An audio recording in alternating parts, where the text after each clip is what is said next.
Okay. Literally, I clicked start streaming and the thing freaking OBS crashed. God damn it! God damn it. No joke, Maddie. I pressed start streaming on OBS and then it crashed and closed.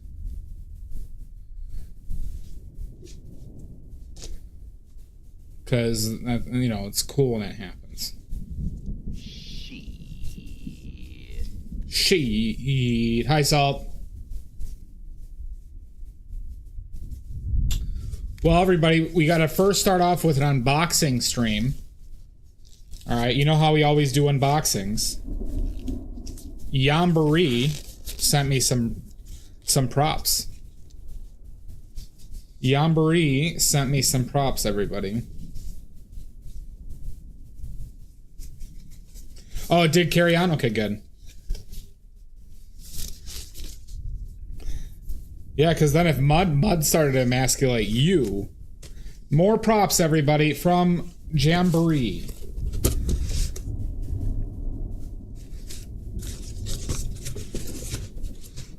I haven't looked at him yet. Oh, it's in a note.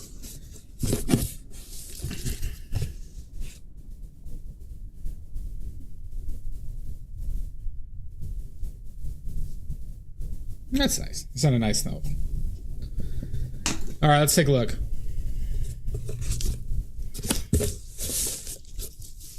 All right, we got a crazy clown wig. That one's huge. Could probably be used as clown pubes as well. Big old clown wig. And or clown pubes. All right, that's good.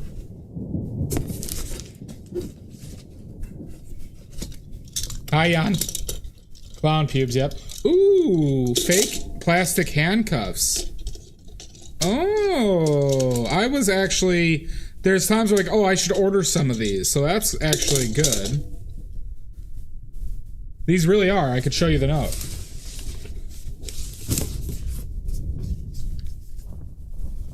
Okay, a fake plastic knife. That's good. Oh, this is like a different type.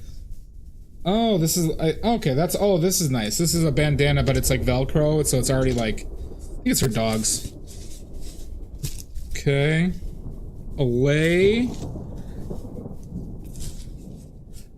Is it too soon? I don't know, Jan. Olay. Hold on. I could find my mouse.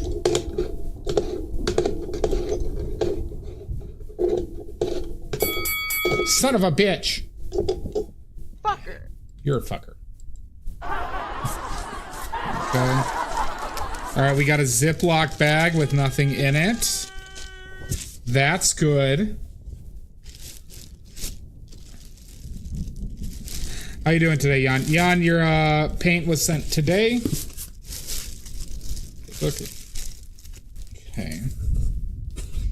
It does, yeah, it does smell like he probably farted in this, I'm guessing. So this was something, yeah, this one is legit. Okay, this was, he originally messaged me about this, everybody. And this is what started this, and then he's like, oh, I'll look for other stuff to send. And, God, it does kind of smell like a skunk. It's a skunk pelt. It's like a skunk. What is this? Yeah, this is like a tan skunk pelt, everybody. And it does smell a bit like a skunk.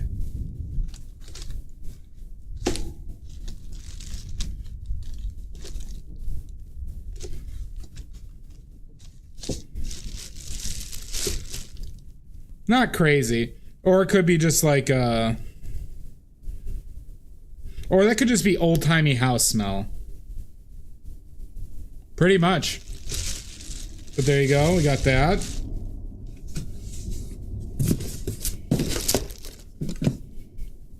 Okay, hula glasses. Orange glasses that say hula. Oh, Motorola glasses. Okay, those are... Okay, more... Okay, these are... Coca-Cola Zero sunglasses. Oh, I think those are those nighttime glasses. Whoever pelted dealt it. Okay, what's in the... Oh, this seems pretty cool.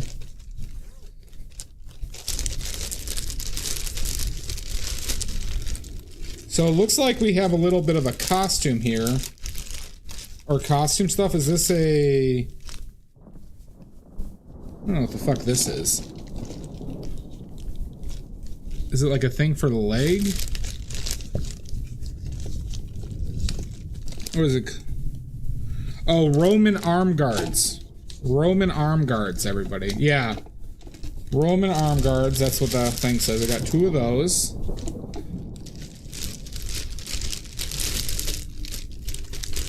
Another Ziploc bag.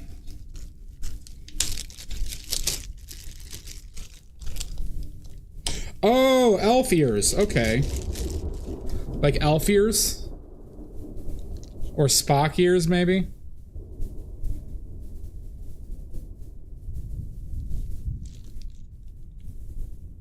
Regardless. If you're into Star Trek or Lord of the Rings, they both work.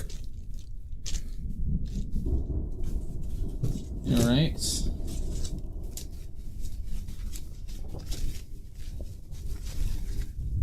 Yeah, so then this was the other thing that he found. It was like an Egyptian headdress thing.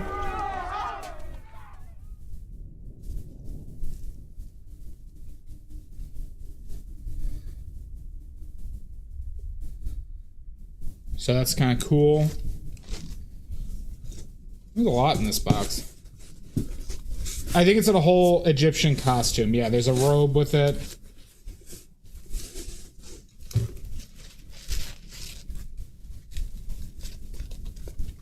Whatever the fuck this is. Is this a belt? Yeah, that's a belt.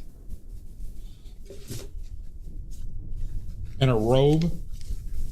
There you go. That's everything. Oh, yep, that's everything. Awesome, good haul. Good haul.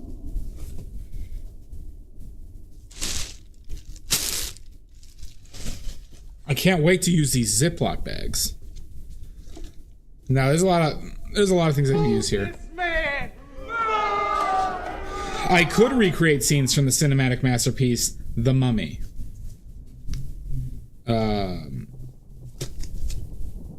The robe's not very thing. Oh, you know what I could... maybe that'd be offensive, though.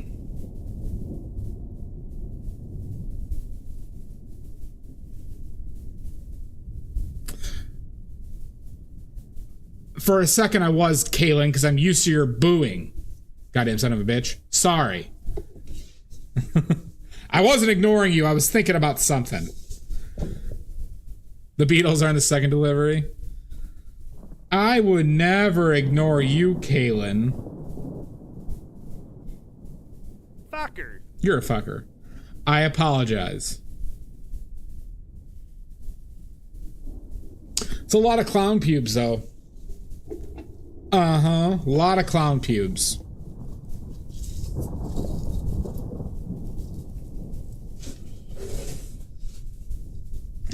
And then, yeah. So, this skunk pelt, huh? Boo this man! Don't you boo me. I think that's a real deal. I don't think it's a merkin. I think it's the real deal.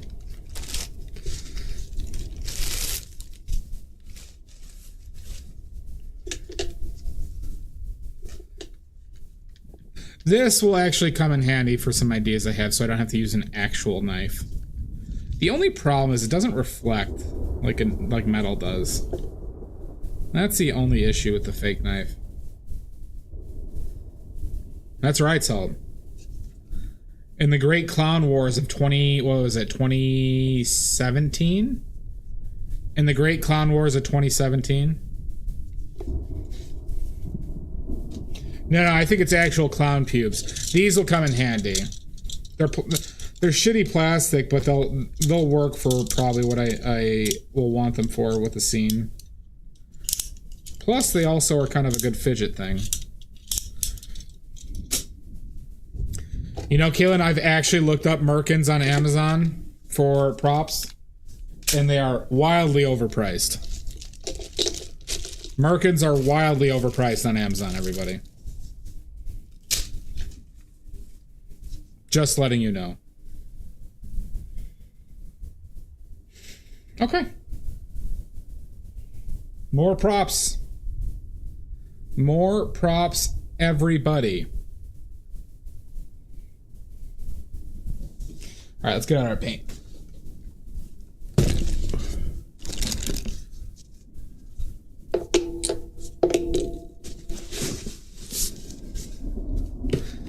Better not be just a bunch of palette knives, Jan.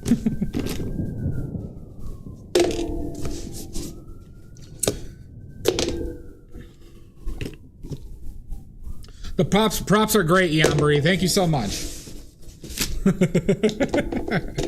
Fair enough, Jan. That was very kind. There's a lot of really great stuff in there, Jamboree, so I appreciate it. So yesterday, I made a ton of lead whites. A ton is, and I was able to make 17 tubes with what I had left, pigment-wise. And I learned something new. A lot of good stuff in there, and a lot of stuff I think I'm going to use. I'll have practical uses for.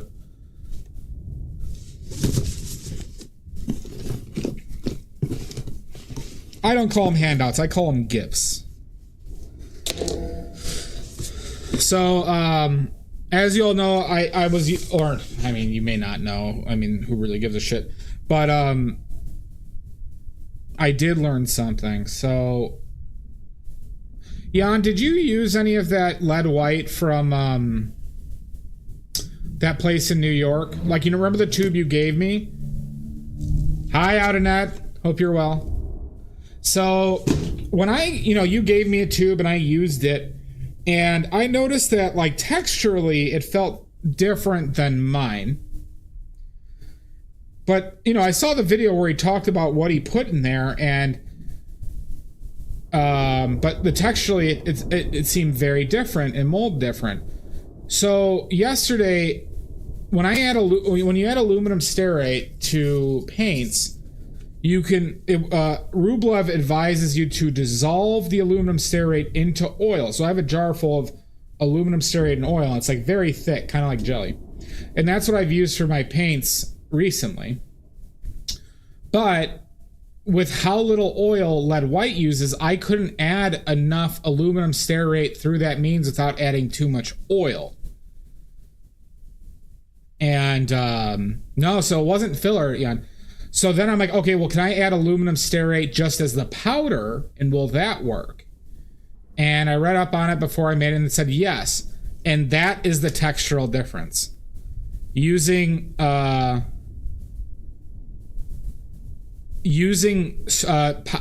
aluminum stearate versus the dissolved one. And I have to say, I like the texture of the powdered aluminum stearate in the paint.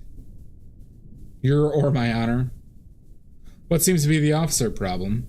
So yeah, the lead white you're getting is the one I gave you, ones that are slightly different texturally, and I think the aluminum stearate will work better as far as like separation issues. And the interesting thing was, texturally it was almost completely different and mold differently. God damn it! I think it will, because I've actually, so the difference is, like, Shasta, between the two is one felt more oily, it's like greasy to a certain extent, where this one had less of that. It felt more like billowy, if that makes sense. Good out.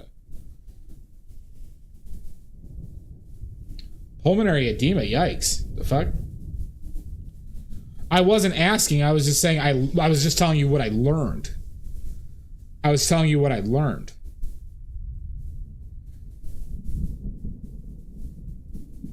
That I figured out the difference I figured out the different how that guy from New York got the different texture that I never seemed to got while using the same ingredients. And it's because he doesn't dissolve the aluminum stearate in oil and then add it to the pigment. He just adds the powder, the pigment, and the oil separately and mills it together. It also made it seem to take oil better too. Because lead has a very serious point of adding too much oil. Like, lead white as a pigment is one of the most sensitive because it takes so little oil. It takes so little oil that you could add too much oil very easily.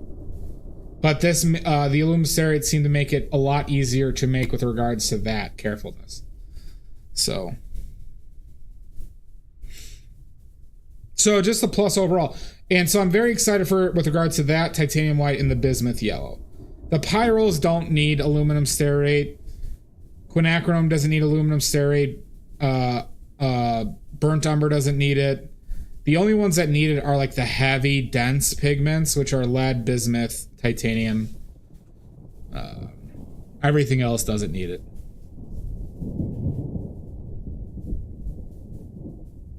Anywho.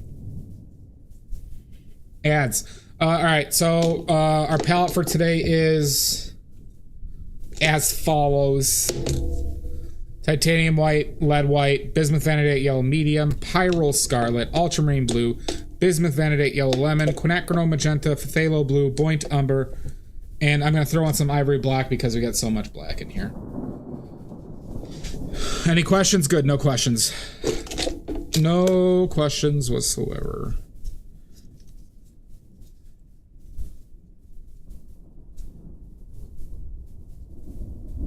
The lead white paint that I made, I was satisfied with its consistency, and I'm very confident it will not separate.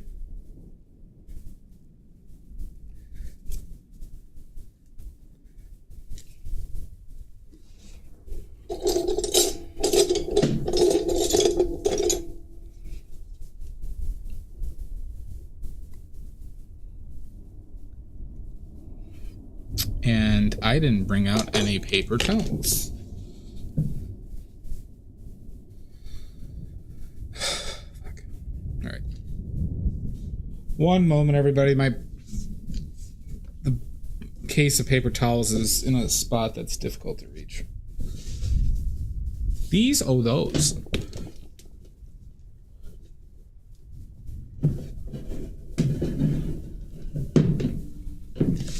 I'll be right here. I just gotta. I hope I don't have to crawl on the fucking floor. Okay, good. I didn't.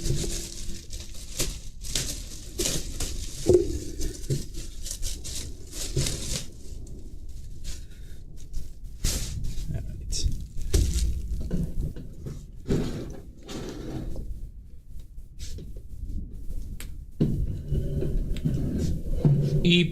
Eat by. No sleeping, Kaylin. No sleeping. You have to stay up for this entirety of the stream.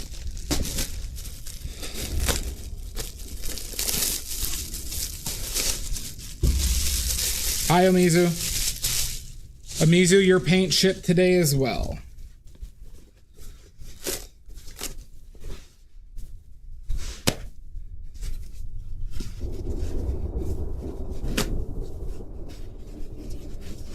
Too bad, Kaylin. You're staying up. You're staying up? No choice. I'm doing well, Mizu. I'm doing well.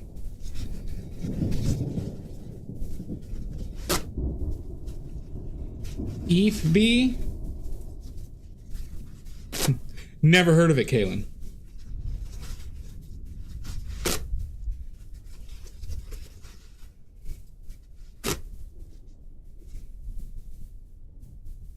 Nope, you're gonna have to not do the schoolwork and you're gonna have to watch the stream the entire time.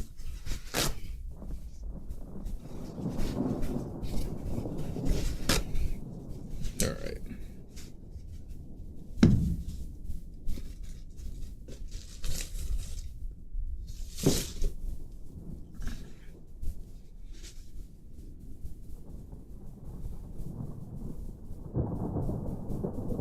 The paint you're talking about just with the crimping? Oh, I crimp everything. It's so fun. It's so fun, Jan. Well, good. Glad to hear, Mizu. Have you crimped tubes? It's very fun. I don't want you to fail it. I just want you to... You're supposed to do the work before the stream starts.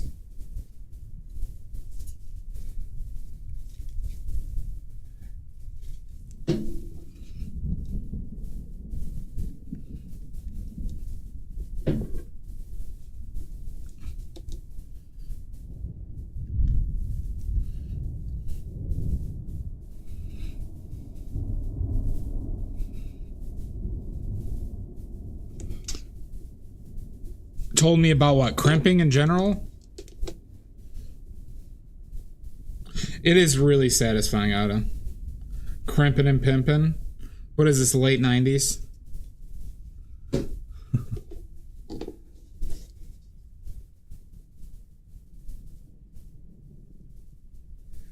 Kaylin, whose fault is that? Alright? Crimping that ass. Kaylin, whose fault is that? What do you mean you're supposed to be up today at 7 a.m.?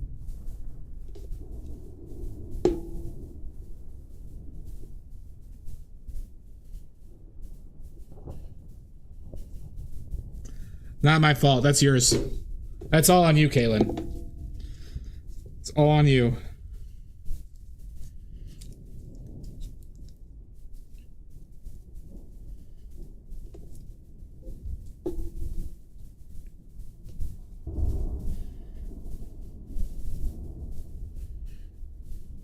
That is true, Jan.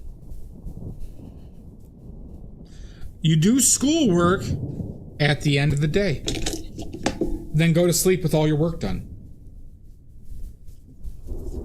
True, Jan. True. No, not from 12 a.m. to 7 a.m. From like 6:30 to 8:30. The hell are you talking about, Kaylin? Why is that not in the consideration?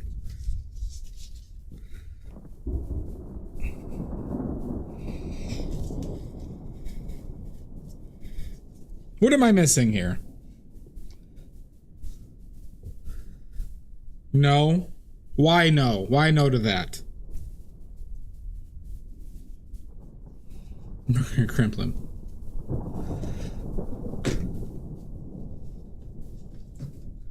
Do you think I haven't been to school, Caitlin?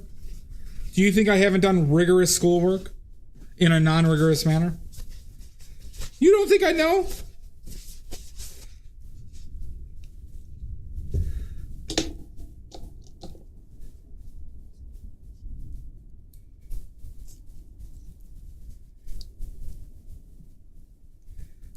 You can't bullshit an asshole. Well, I guess literally you can.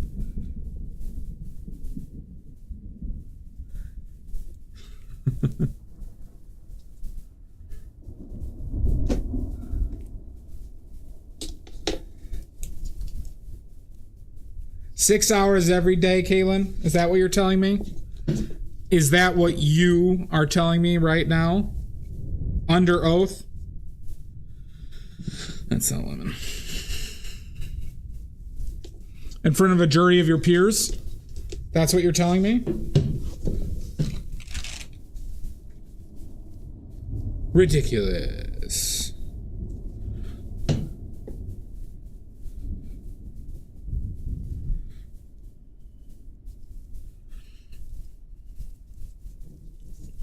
The court does not recognize these lies. All right, everybody except Salt.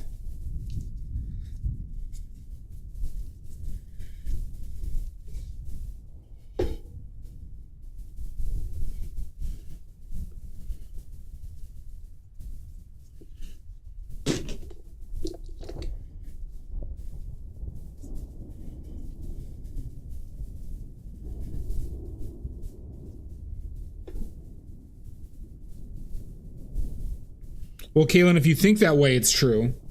But you shouldn't. I shall not, Salt. Enjoy your dinner.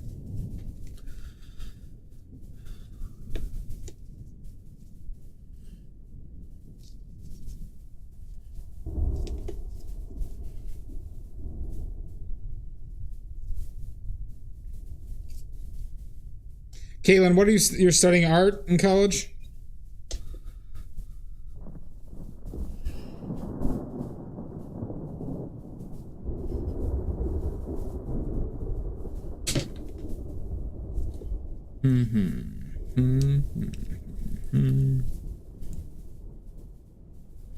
Careful with those perverts. Oh wait, no, sorry. I thought Outernet was lurking too. My life's worth. That's true. Outernet, I mean, there are a lot of ways to get oily points. You're still in high school? Jesus Christ. Too young for this.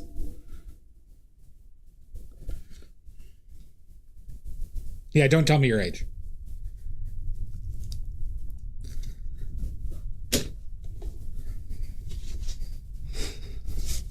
Yeah, right.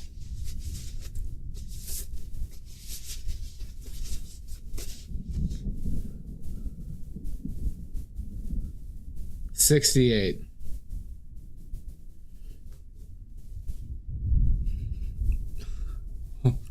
I know what I'm gonna do. Hold on. No, don't. Kaylin, I'm just letting you know, don't talk about age in any way. Like, don't. That is actually against TOS.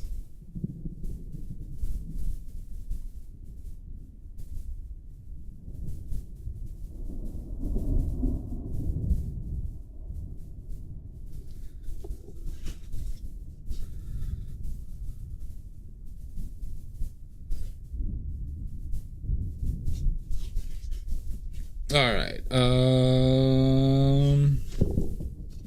Need this.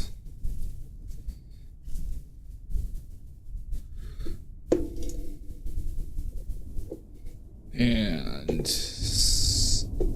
we're just going to use oleo gel today. Everybody, I don't know if I like epoxide gel more than oleo gel. Epoxide gel is stiffer. That makes things annoying, at least before the final layer. But if you care about or what am I looking for, or where is the thing I'm looking for? But if you care about showing brush strokes, epoxide gel is what you want. Okay, fucking magnet.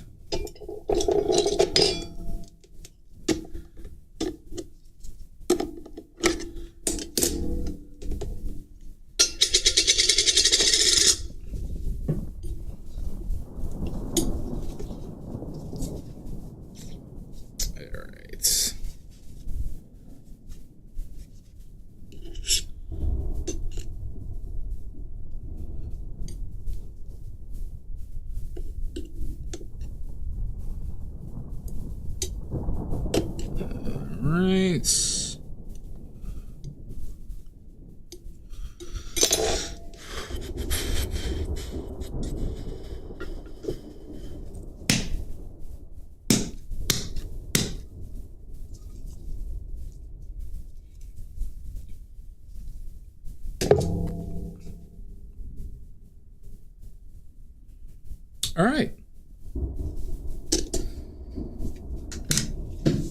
This head still seems tiny to me. Like, very tiny.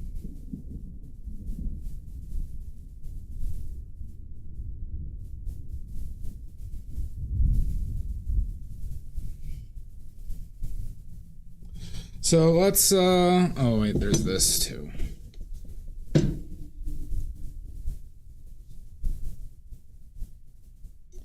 That's something we really need to work out.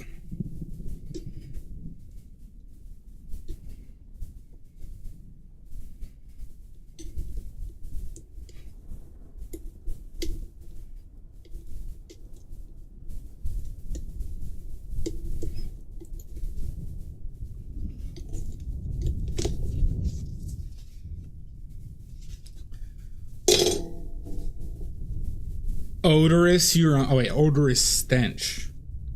That's what the cat dragged in. Yeah, right.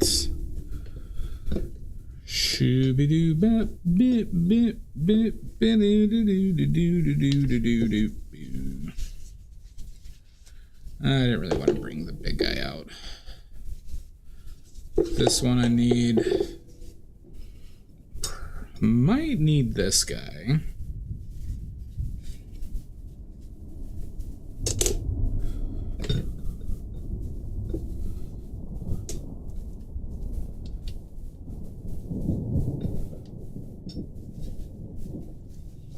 Dripping oil.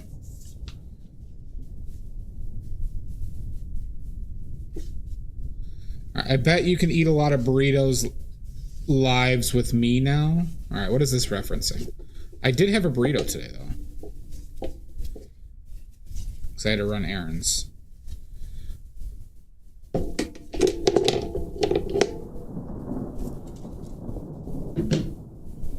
That guy who was like, oh, that's Schmuckleberry. Kind of a crazy thing to say to somebody. I bet you could eat a lot of burritos.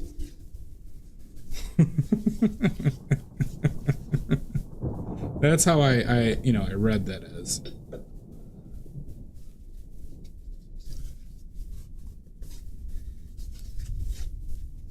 Can I watch you eat a lot of burritos? All right.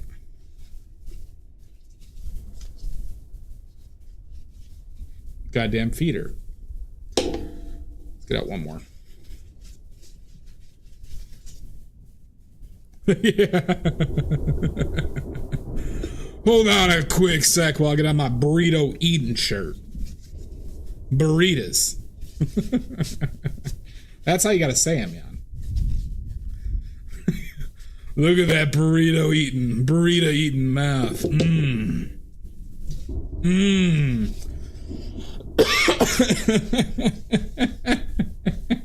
I like this character we're turning Schmuckleberry into.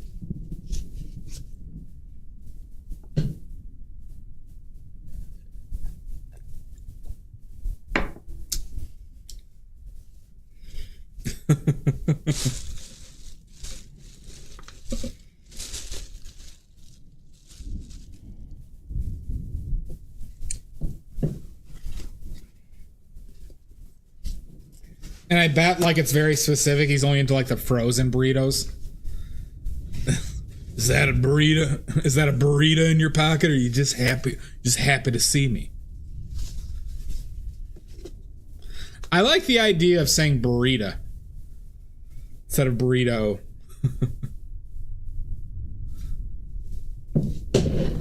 Oh, fucking elbow.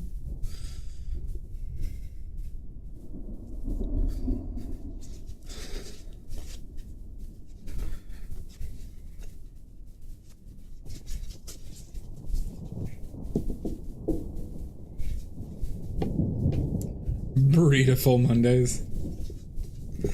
I had a really good burrito. I really like this place by me. There's really good Mexican food by me. And they do chili relleno burritos. If you haven't had chili relleno burritos, I highly recommend it.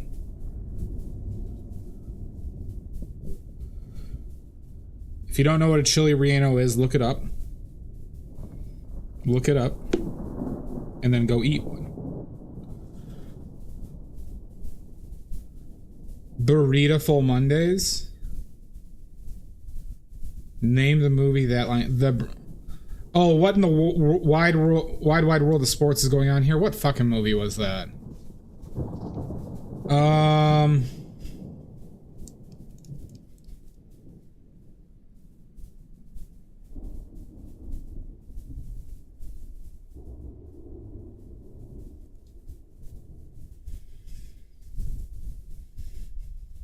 I know it, but I can't think of it, Jan. I'll remember the exact scene when you tell me. What is it from? That's Blazing Saddles.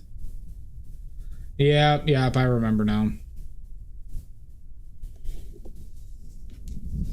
Yeah. It's from the The sheriff, right? When he walks in on his goons doing something. It was not, but it did. In my opinion, it did it in the correct way.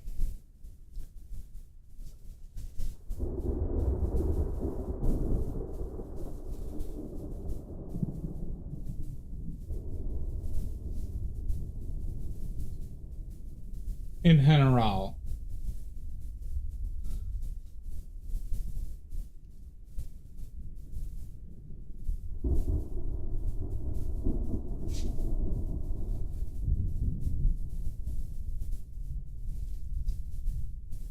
You disagree on?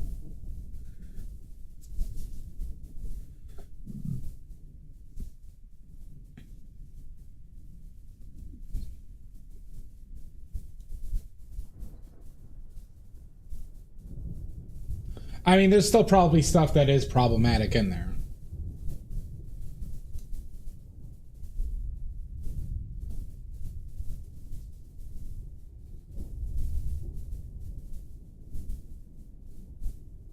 Yeah.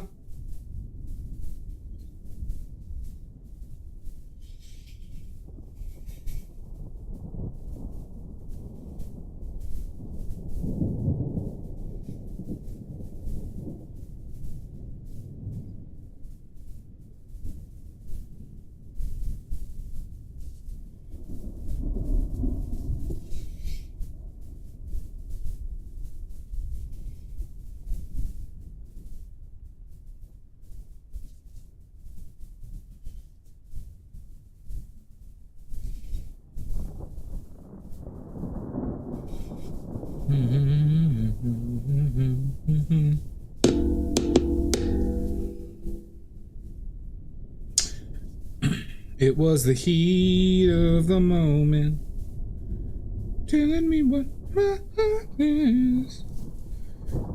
UK for cigarette? I don't know what that is, or what you're referencing there.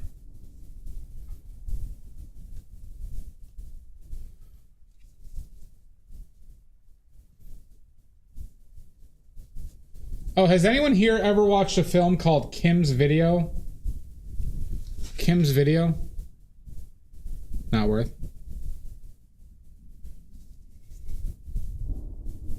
It's a film I'm curious on.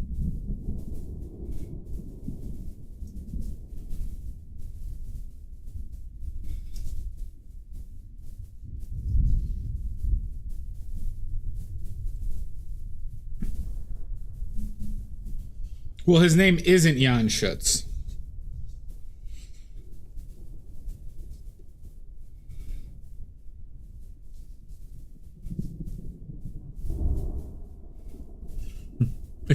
It's Butters.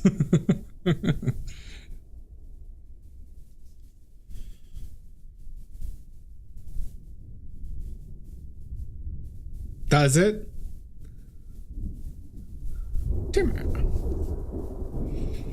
All right, Jan, I got a trivia question for you. Okay?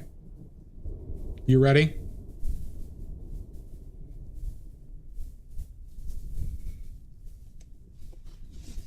Let me know when you're ready. All right. In the famous South Park scene where Jimmy and Timmy fight in a brutal, long fight scene, that fight choreography was taken move for move from what movie?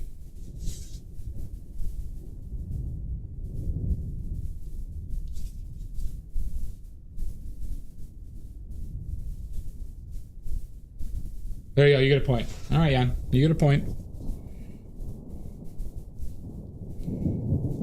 Good job. Good movie. Good movie.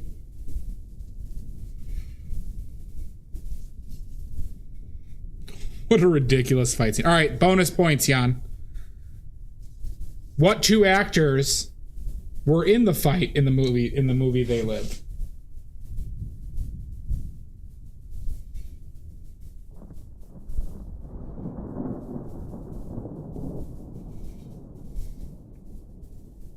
I need the other name. I need the other name. Famous actor. Big voiceover artist, too. but a phenomenal actor. Well, you get more guesses. My mom is not correct.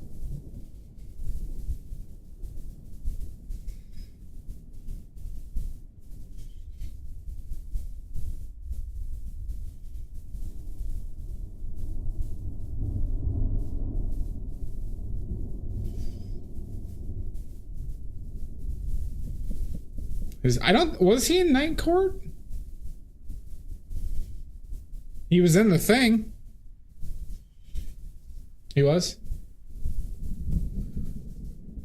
Never really watched Night Court. But he was a main character in The Thing. Don't you boo me. His name's Keith David. His name's Keith David.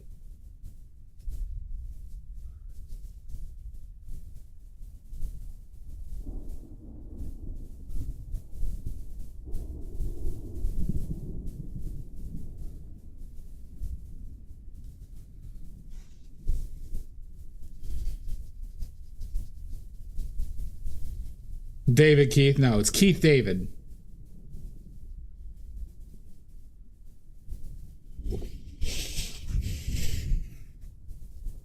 Great character. Great character actor.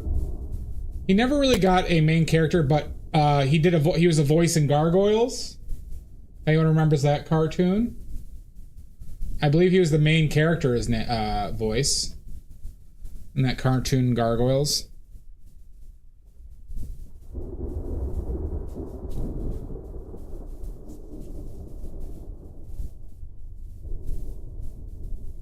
I mean, he's done a lot of voice work, but he's also been, an actor.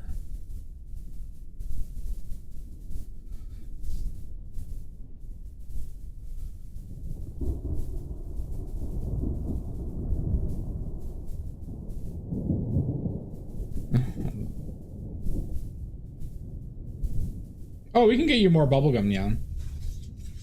Jan, do you need more bubblegum?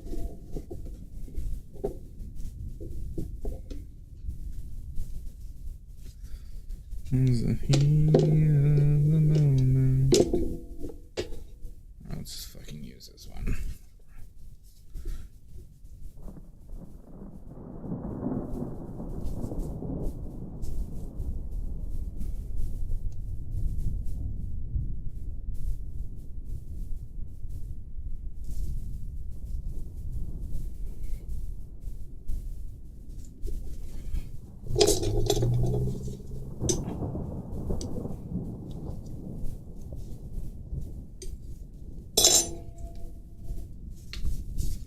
Double bubble or nothing. I like watermelon bubblicious.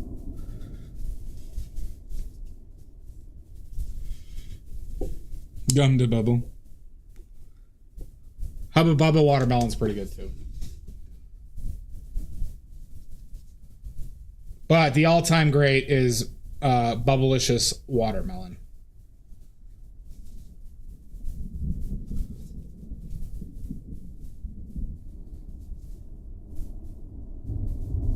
It's the bubble gum that Michael Jordan chewed.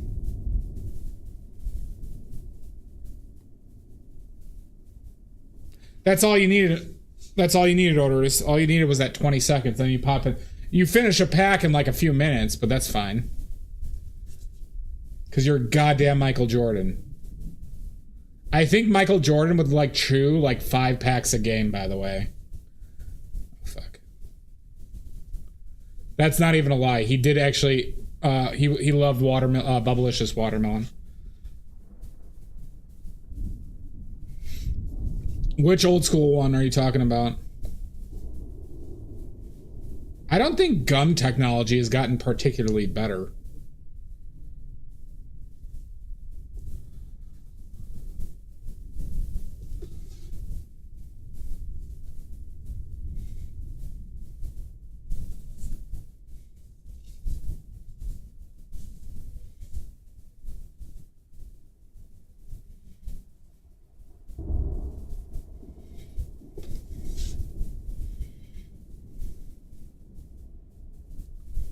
Yeah, I mean, it was more than 20 seconds, but yeah, the flavor wasn't strong for like more than like a minute.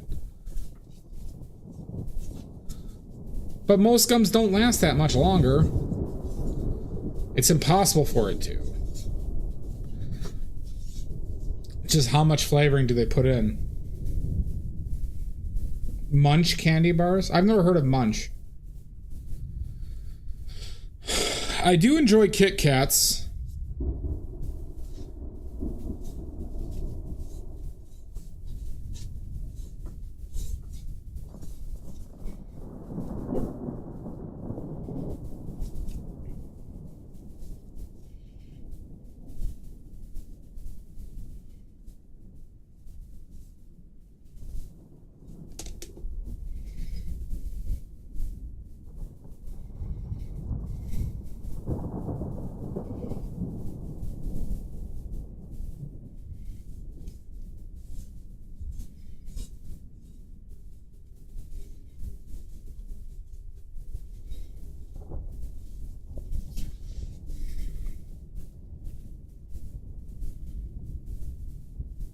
Kit Kats, I absolutely do.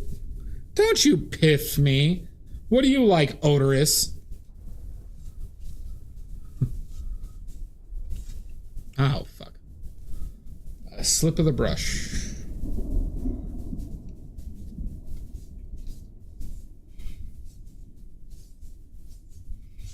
If you say something stupid like Mr. Goodbar, I'm gonna shit my pants.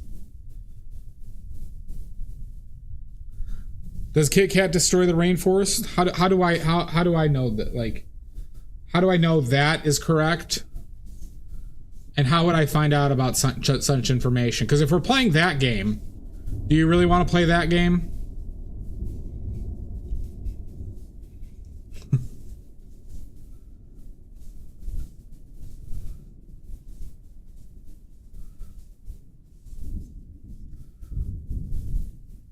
Junior Mints. Yeah, Nestle's a terrible company. It is unfortunate that most companies that we do deal with in capitalist society are awful.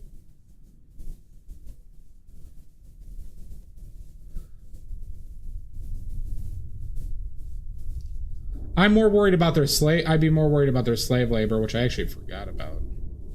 Just kind of bad on my part, that whole slave labor controversy.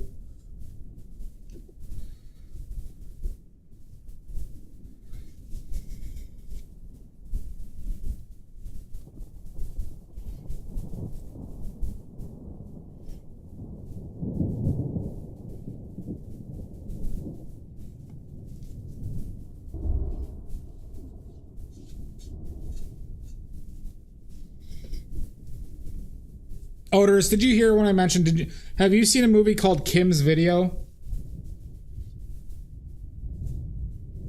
A documentary?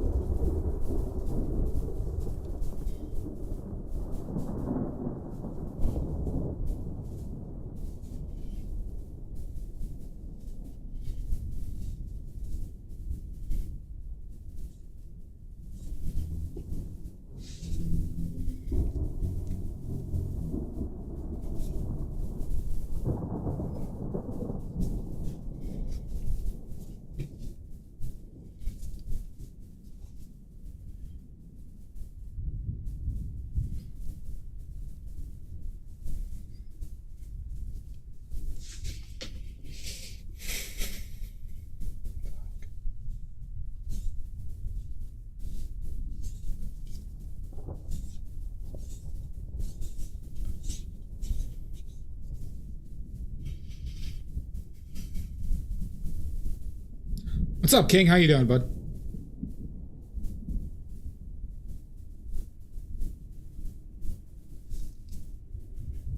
How have you been?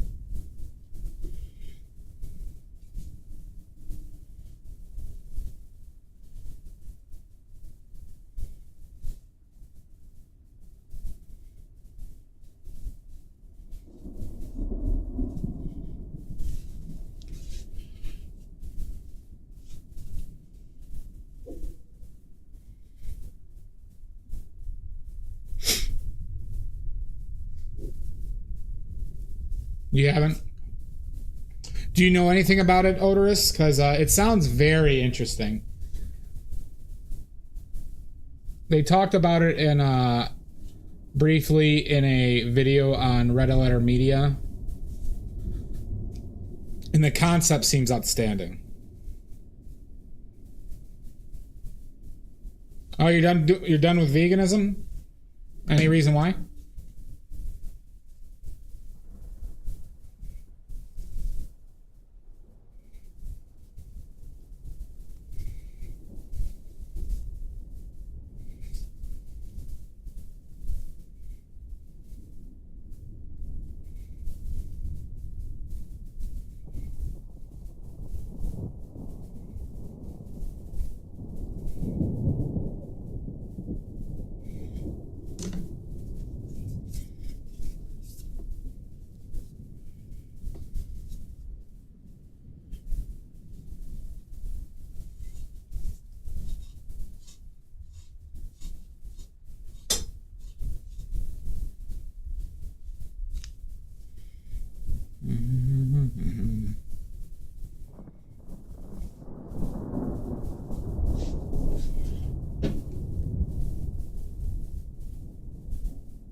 Well, that's nice. That's a nice sentiment.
It was the heat of the moment.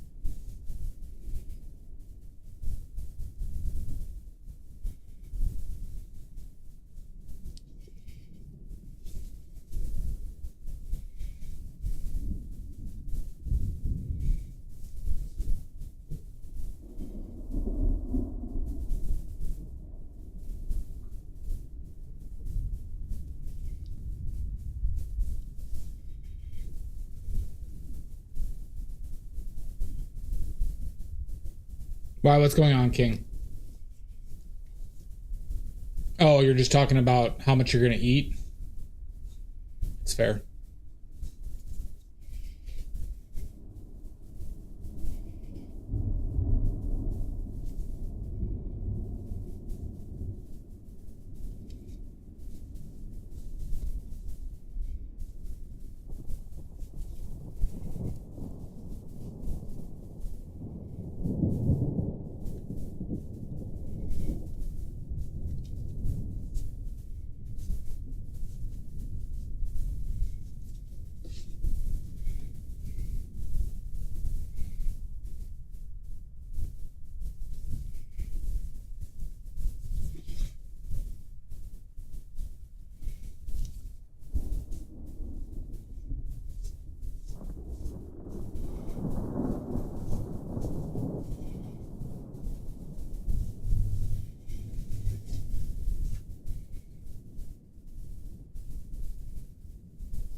Hi, Burger.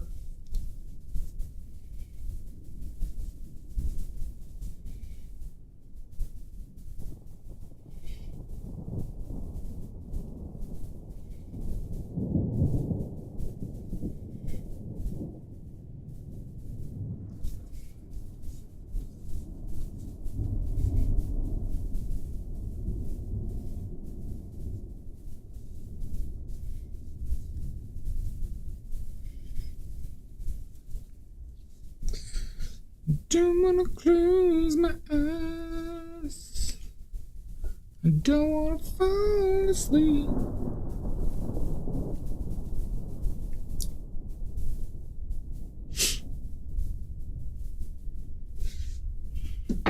Yeah, right.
Okay, let's fix this fucking face, huh?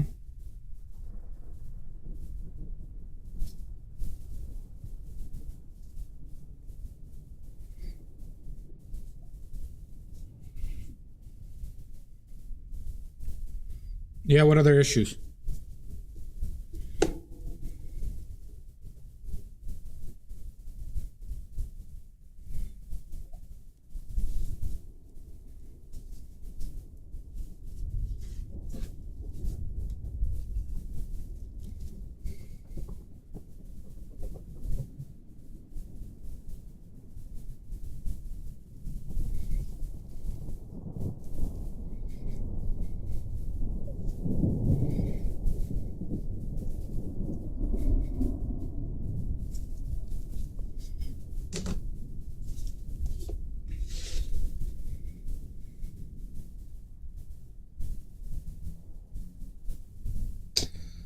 Have you gotten multiple like amounts of that? Because it just sounds like it's a bad batch.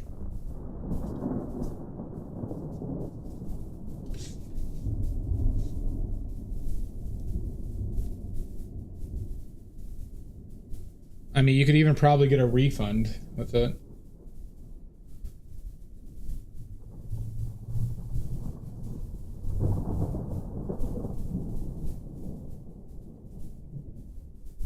Yeah, but that obviously isn't the desired result. There's just no way.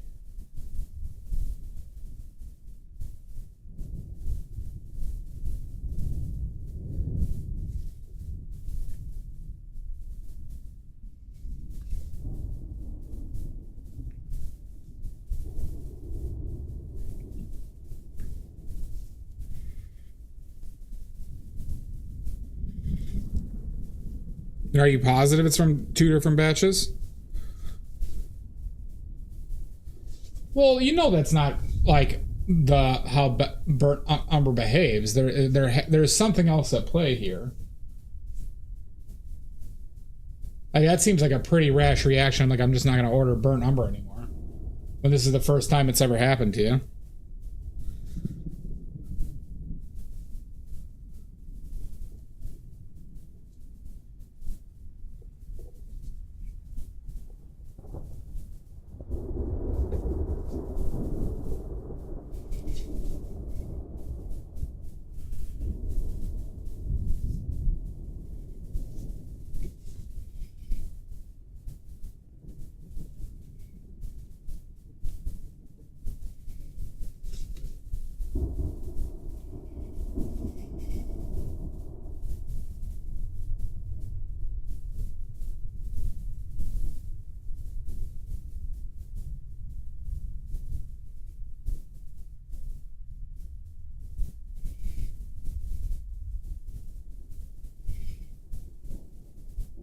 Hi, Pickles.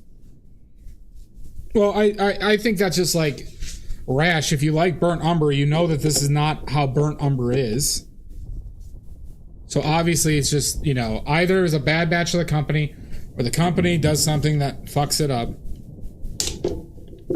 But I you know, if you want to try the other stuff, by all means, but just saying I'm switching because of this, I don't think is very logical.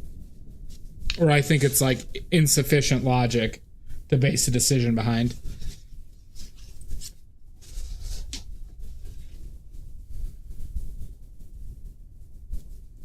What's new, Pickles?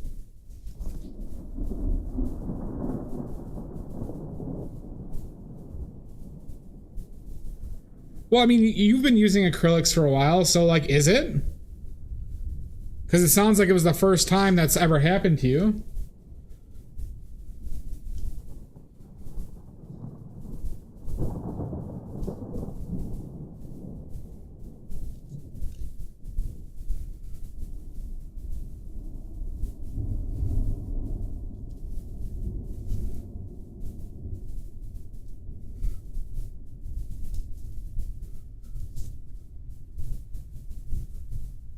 Well, that's good you're home now.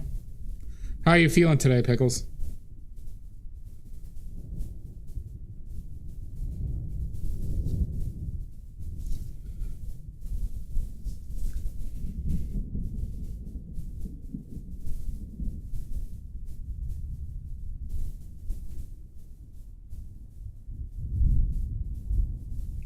Well, I mean, it doesn't seem to be enough of a problem that companies stop using burnt umber and acrylics. Like,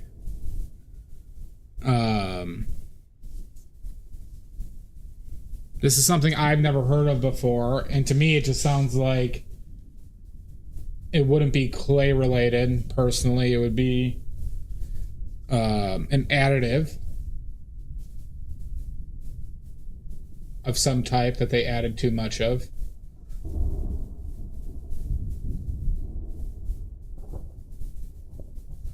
I mean, I've used it for oils. I have a tube of it right now that I made. I have the pigment, but you know, obviously I'm not in acrylics.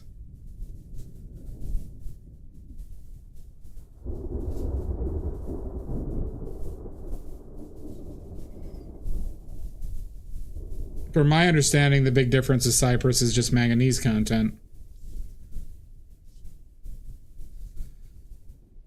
Or that's according to Rublev.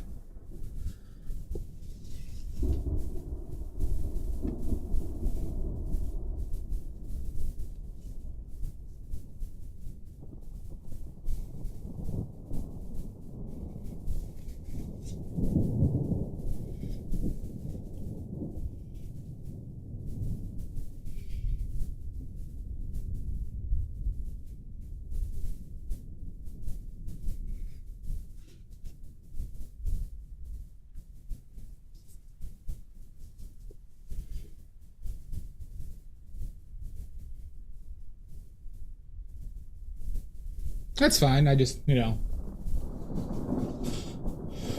I guess I'm just warning you about that type of logic, right?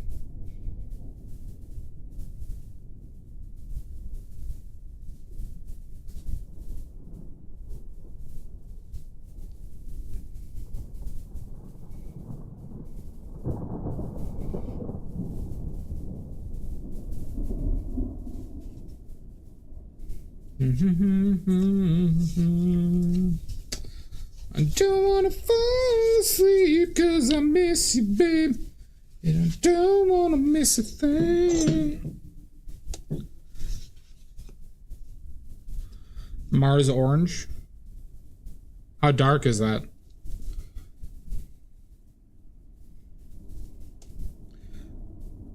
Wait, why'd I grab burnt umber? Fairly dark. Well, I'll say this: having burnt a dark, warm color that is saturated is extremely valuable. So if I didn't have one that was at least within like 1 point, I guess, like, you know, 1 step of the darkness of burnt umber, it would be it would greatly affect the range of colors that I could make.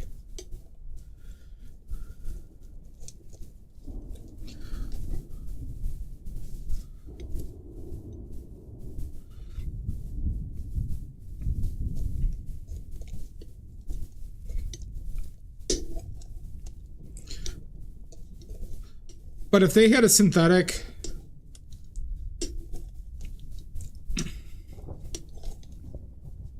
burnt umber, or like, you know, like a Mars that was the same exact hue, I'd probably use a synthetic.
Yeah, but isn't that one pricey?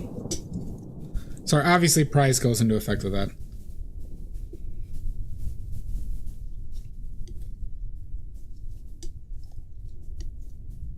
Not really.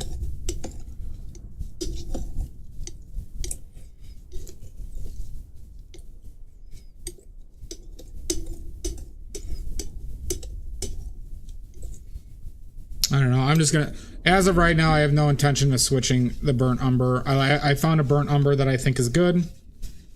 The color is maybe a touch too red, but it's not a big deal. And the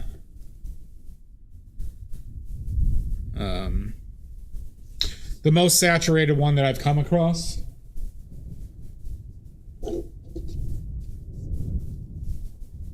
By a pretty good margin. I would like it to be a touch more opaque than it is.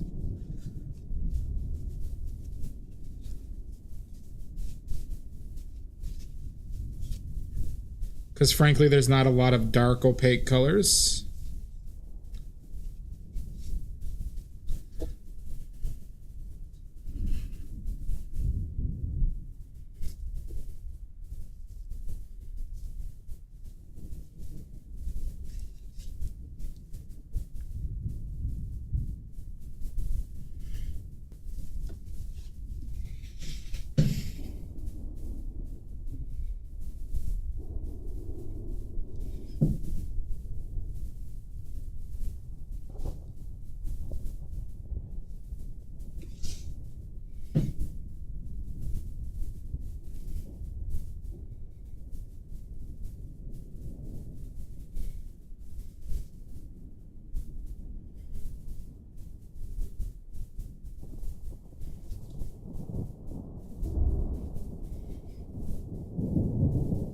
Well, all right. So did they tell you that behavior is abnormal? I assume they did, right?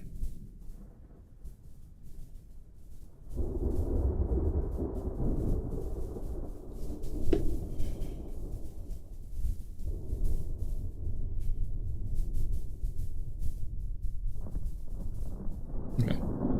I mean, what's the simplest answer then, Drez? That something was wrong with your batch, or you know, you might have been doing, like, you might have been adding something that you didn't realize.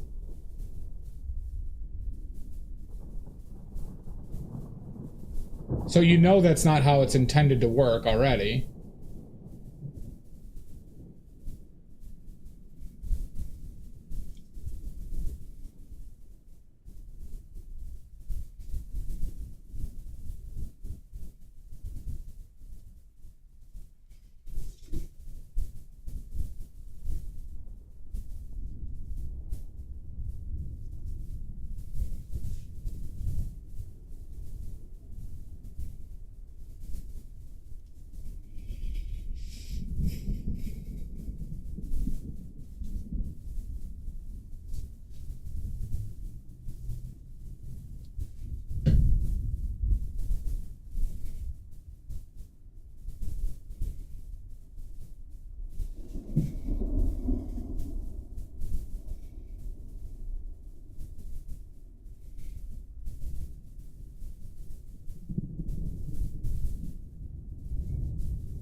Yeah, I mean, it's more than likely that you somehow got ones that had something extra in it that was fucking it up, or you're fucking something up unintentionally, obviously.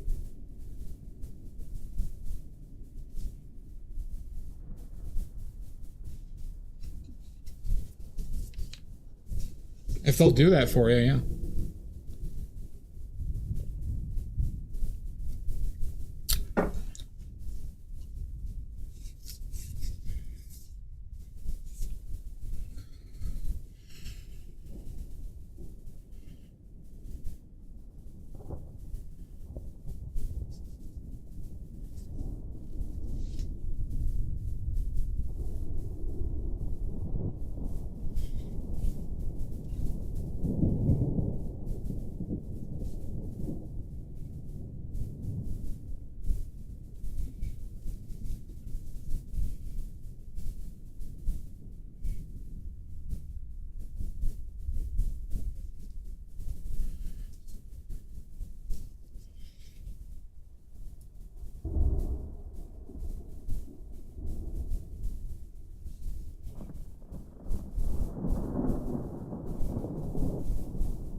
Can't see that shit.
Doesn't it look interesting, Odorous?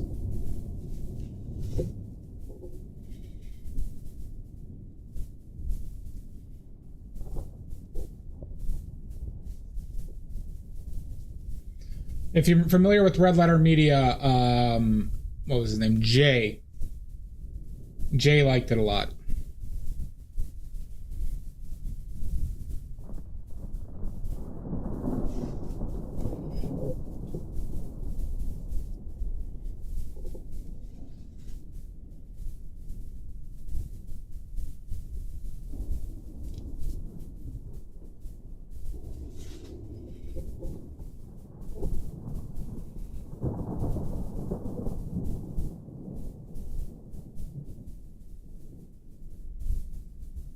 Well, they have a website. They do sell some stuff, Odorous.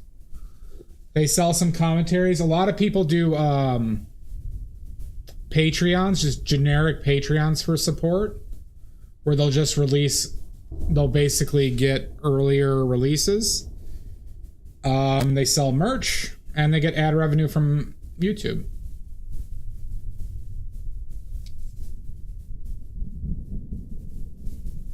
Because they don't take really sponsorships either. But they have a website. Like I bought Space Cop from them, if you're familiar. I bought Space Cop a while ago.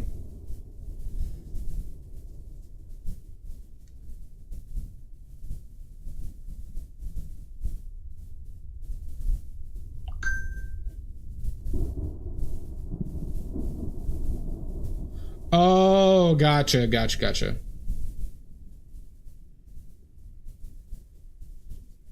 Might be.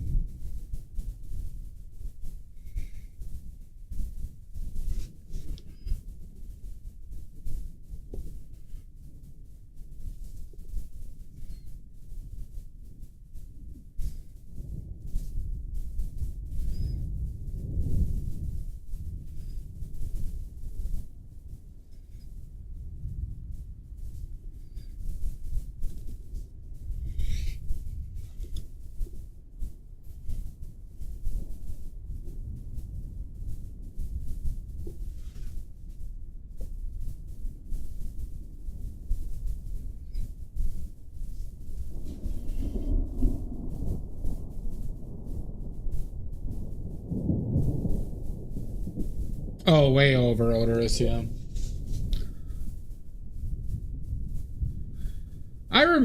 You know, as a kid, we still had, you know, VHS rentals and stuff, and it was just like,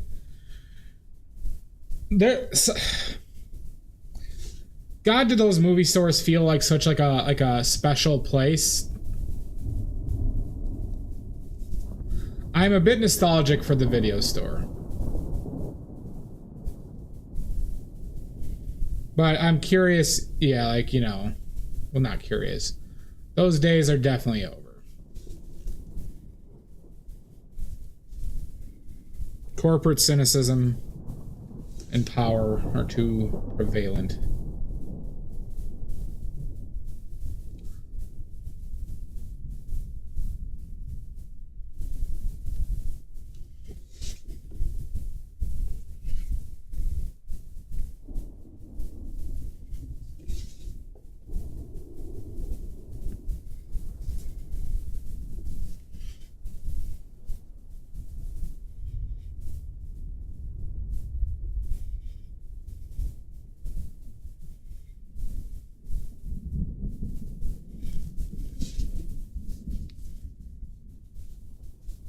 I have not seen Space Trucker. Nope. Have you seen The Greasy Strangler?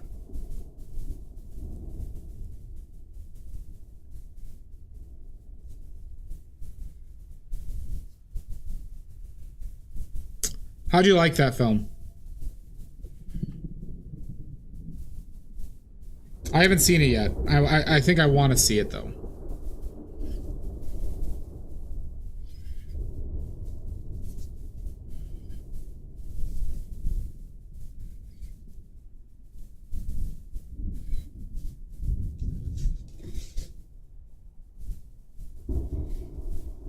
Is it worth watching though?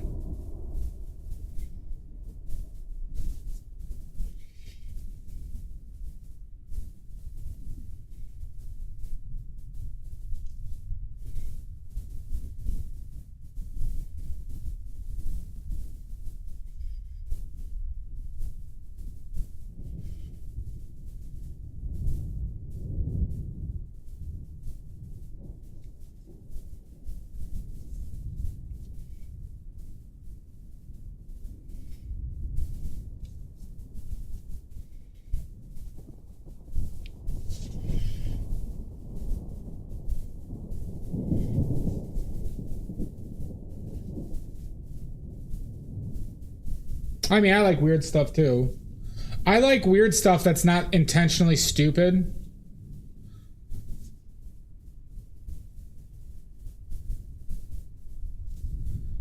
Like, do you remember like the stupid movies like Poultrygeist and like those things that were just kind of weird, but like too stupid? I like when there's actual thought and care behind weird. How you doing, Razatron?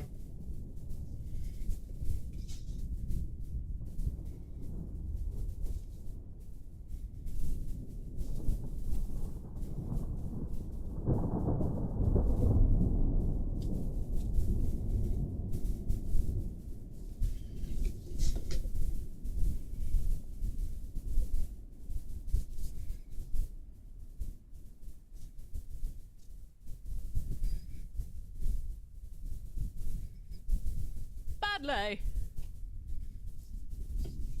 Sashi.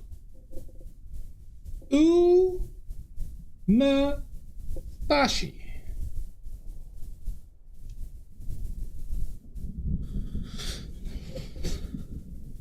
I'm doing alright, Razzytron. Ran a couple errands, had a burrito, relaxed a little bit, prepped for stream, and now we're streaming. Hi.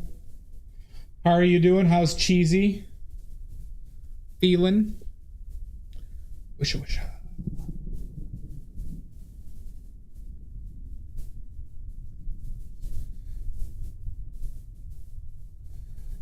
I never meant to be so bad to you.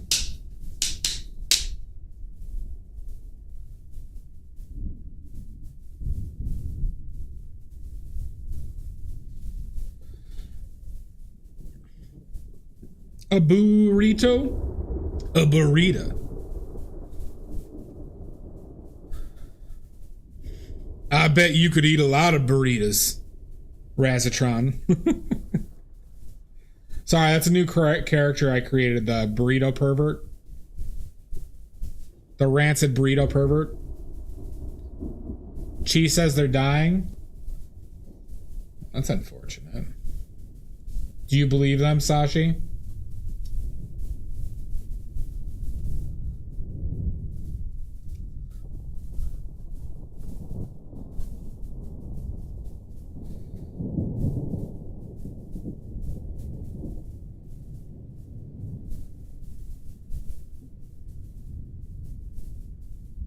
You could eat at least 100 burritos. A rancid burrito pervert. True. How you doing, Emmy? Are you working that ragged ladder again?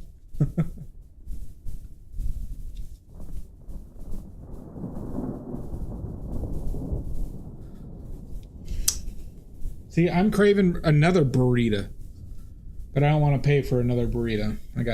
I got food at home that I need to eat.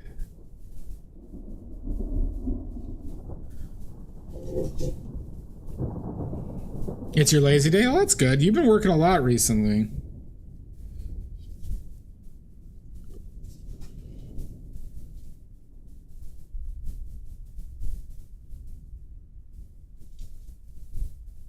Oh, fucking hey. I've been doing a lot today.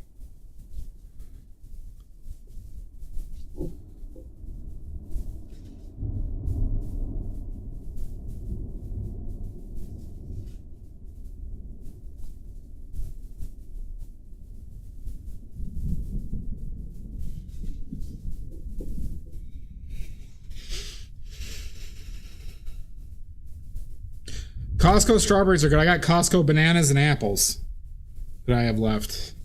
And I have Costco rotisserie chicken and some bread. And some romaine. So after this, I'm going to make a salad. Eat some chicken and bread and pickles. And, homemade pickles. From my day of the pickle. That was a week and a half ago. It's good when you're trying to live cheaply, dude. Boy, is it good for living cheaply. I could get a week's worth of food for like $50. Wow.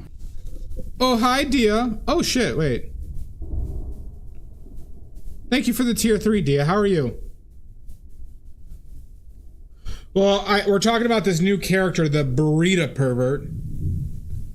Because Schmuckleberry one day said to me, I bet you could eat a lot of burritos. And that came off as perverted to me. Oh, nice, Emmy. So I just imagine like a man just be like, I bet you could eat a lot of burritos. Eat those burritos. So that's my new burrito pervert character. All right. So you could thank Schmuckleberry for that, or as we call him in the biz, Schmucklefucker.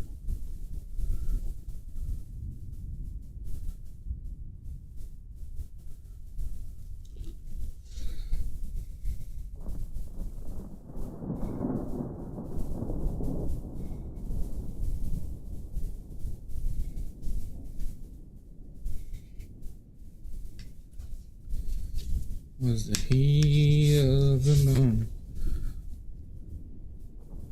Yep, you just get like a loaf of bread, you get a couple rotisserie chickens or like some of their frozen meat. You can get that to last like 5 days easy. Yawn.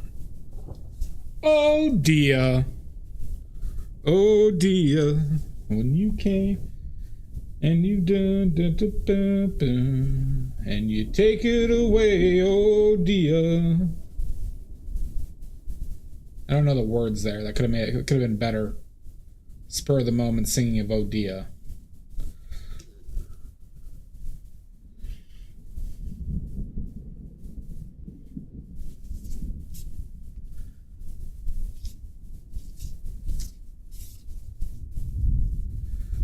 Wait, and you came without taking, and you threw it away, oh dear. Sashi Ubabashi.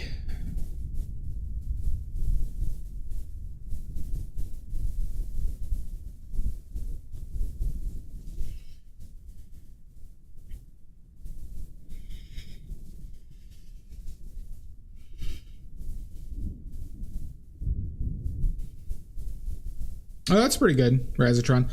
I made like 4 huge jars of pickles last Saturday for about $10 in ingredients.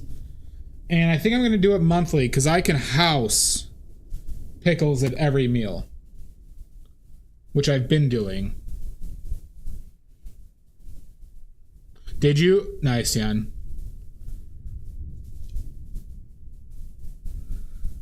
But as somebody who's trying to live as cheaply as possible right now, I'm basically making a weekly trip to... I'm trying to make $50... I'm trying to live off of basically $50 to $60 of food a week. And I think I can get it done. I have to be a little bit more disciplined with the occasional burrito, but... Yeah, Sashi, Jan's been doing that. He's been getting those chickens for his dags. Well, it cuts fat, right, Razzytron? So it's like if you make a really rich like mashed potatoes or like a fatty meat dish, pickles help cut through that. I also am gonna start making kimchi like pretty much every month. I'm pretty sure I'm gonna start doing that too. So then I could just get rotisserie chicken and like make rice and have kimchi and have an awesome meal. That's what I'm doing right now, Sashi, essentially. I'm either making sandwiches or I'm making like, or I'm going to eat it with like in a Korean way.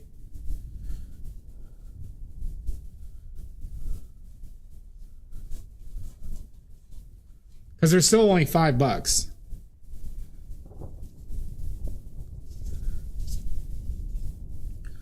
Like, you can't get raw chickens for the same price you can get their cooked ones for.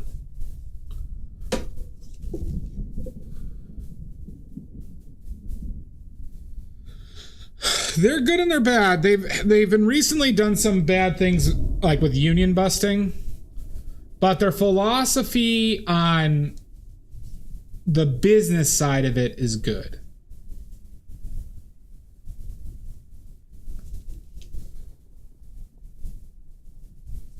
But I could go without that union busting shit. Yep. Well, Razzytron, you want here? Do you have something to write this down?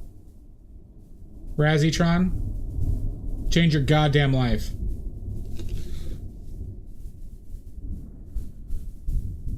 All right. This is a sauce that is applicable to any meat. This is a sauce that is applicable to any meat. Okay. Anyone who wants to write down the sauce, write it down now. All right. I'll only say it like 5 or 6 times when somebody asks. All right. Equal parts gochujang and that fermented bean paste.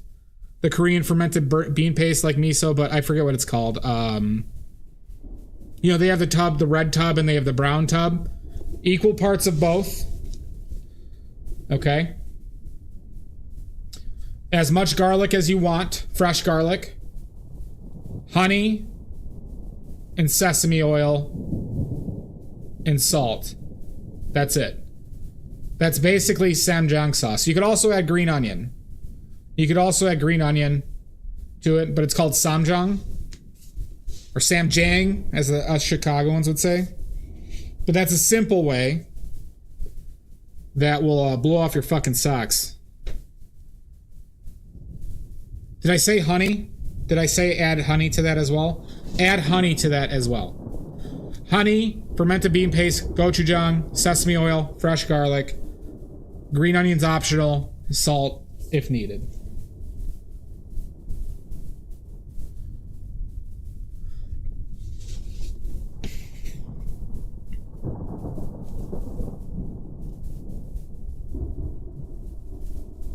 That'll blow your fucking socks off. It goes well with any meat.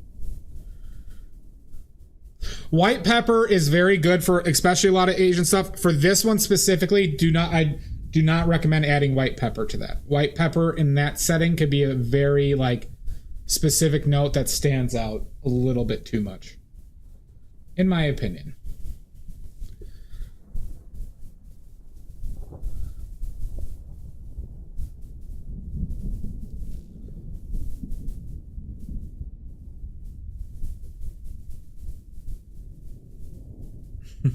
I do love that email. I miss Sweet Bee. I wonder what Sweet Bee's been up to. Sweet Bee was somebody who used to watch the stream a lot, and they made that emote. They animated that emote for me. But Razatron, you can make a tub of that fucking sauce, and it'll last a long time, by the way. Yeah, I remember it from sometimes, Sashi. I just can't remember it right now. Oh yeah, it goes in soups. It goes in you can use like for simple noodles, Sashi. Yeah, that garlic and sesame oil. That's also a simple sauce, and that is more mandatory than the gochujang because it's like salty. It's strong, right? It has the main flavor codes. Gochujang adds like a little smokiness, adds good color. Not real spiciness, but a little bit. But it just kind of adds a depth, right? Is what the gochujang does in that. But that bean paste is like a flavor bomb.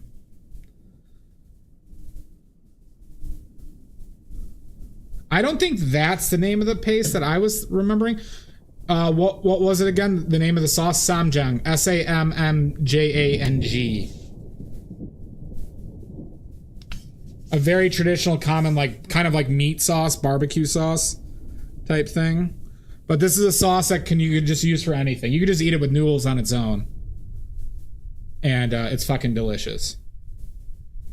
Samjang. Yes, the first one, yeah. Oh, it's not black beans, this one, Sashi. This one is from it's a soybean. Dojang. It's not Dobanjang, but it's Dojang or something like that. Yeah, that's the brown type. Yes, that one. That's the paste. That's the important one in this sauce. Okay?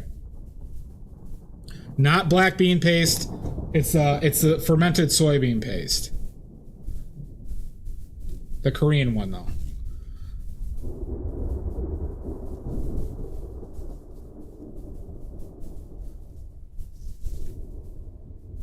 It's just a fucking flavor bomb.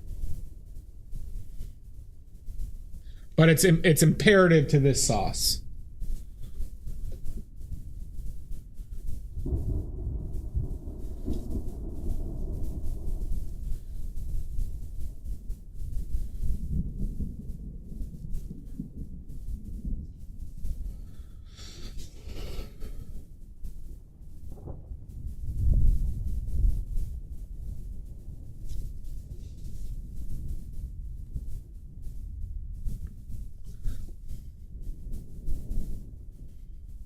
Good, Ian. Fried rice, easy to do. It's a good rainy day meal, too.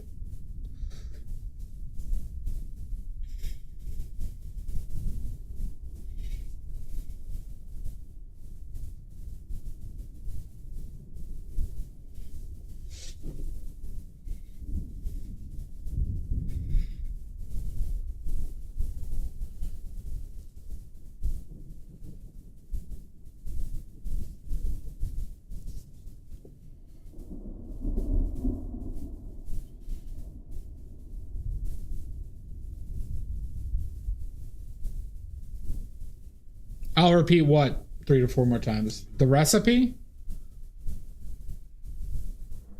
If people want to hear it again, I'll tell them. But my patience, only like 8 or 9 more times, and I'll be very impatient about it.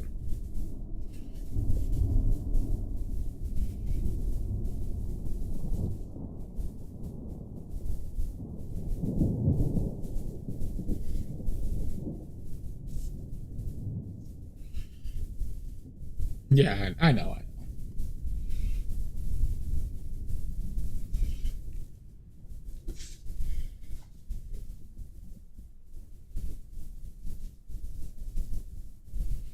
Yeah, that works. I'd rather just keep the stuff individually so you can pull the levers as you want, Razatron.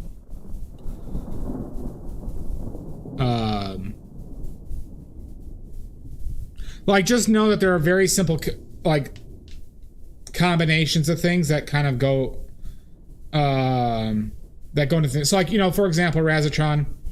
Oh, exactly, right? What's a big traditional one, Razatron, is vinegar and sugar.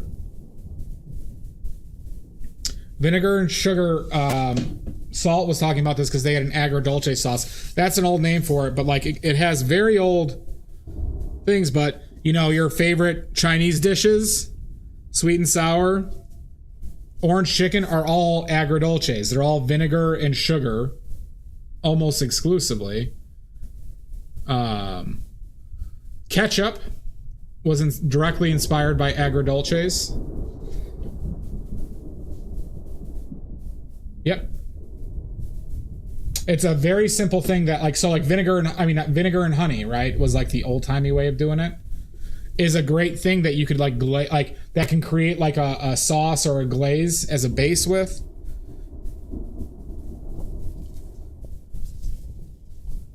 Because it's the same thing. It's vinegar and sugar. Right? So then you could use different types of vinegars, right? In China, a lot of Chinese cooking, they use the black vinegar. Well, so balsamic vinegar, I don't believe has sugar directly in it, but it might. But I think it's just made from like a specific high sugar wine, I think. Well, have fun, Jan. I get mine from Costco.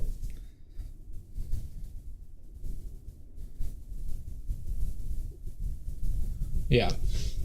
Well, balsamic is also aged a fuckload, like good balsamic or traditional. Same with the Chinese black vinegar.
Well, that's like Razzie.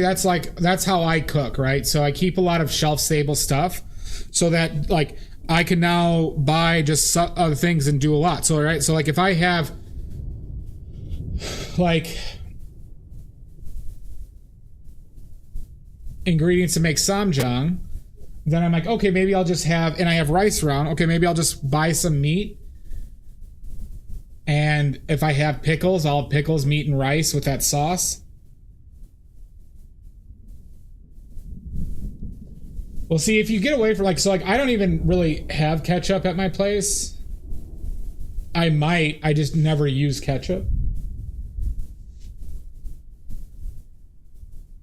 Now I live alone.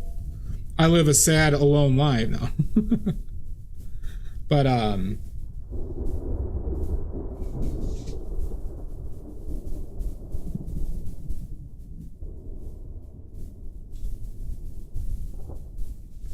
like, I'm just not a fan of ketchup. Were we separated at birth? I don't know. Jan, were you from Chicago? Hickog? Not a fan of ketchup. Just in general. The only time I eat ketchup, and it's not my first option, is with French fries. That's it.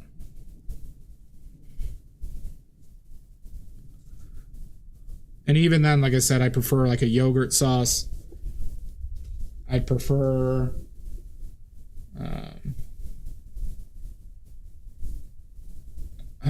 Thousand Island.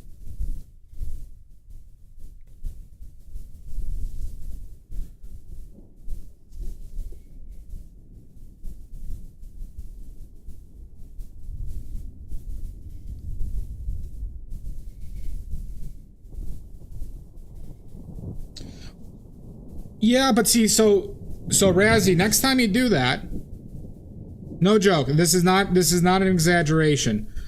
Razzie, next time you do that, put vinegar and sugar. Reported. That's fine. Thousand Island on a hamburger is awesome.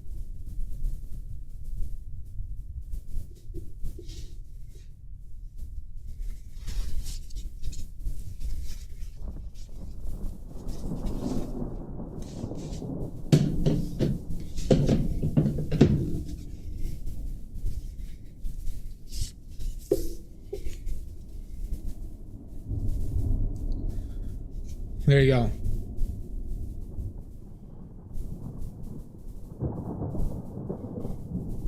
Was the SC.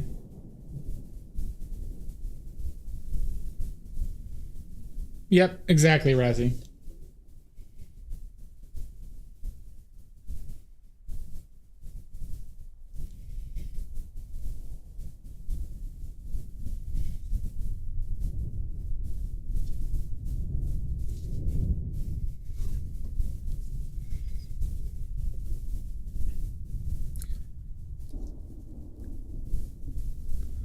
But I love my favorite sauce for fries, Emmy, is like a cucumber yogurt sauce, kind of like tzatziki.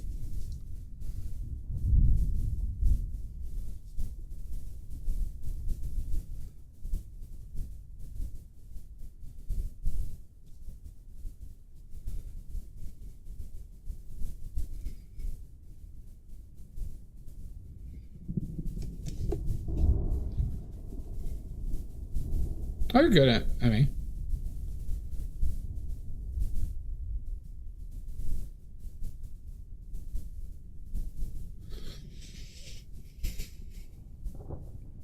But like, yeah, I do enjoy Thousand Island though, with fries specifically.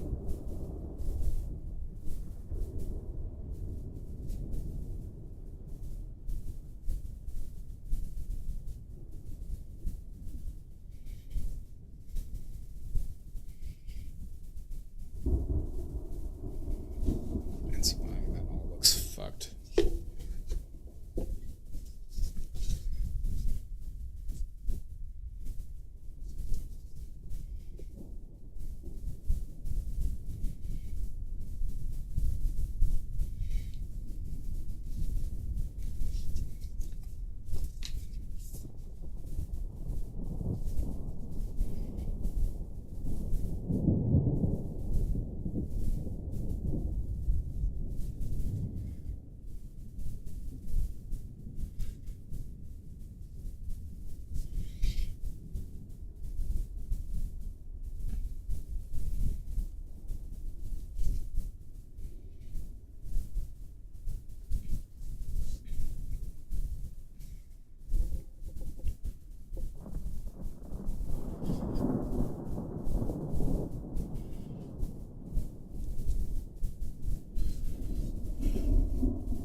Hi, Mud. How you doing? Hi, Richards. Hi from Rockford to Bali. I hope your travels went well, Richards. I do love ranch. Yeah, I do love homemade buttermilk ranch. Razzytron, I have a black cloud that follows me around. I was cursed by a witch in the woods. I was cursed by a bastard of a witch in the woods. So that's a real. Doing all right? Are you all back from vacation?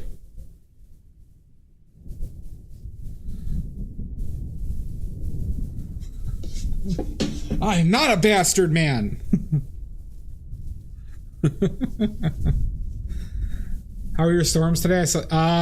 Not bad today. Last night we got deuced a little bit. We got deuced a little bit last night.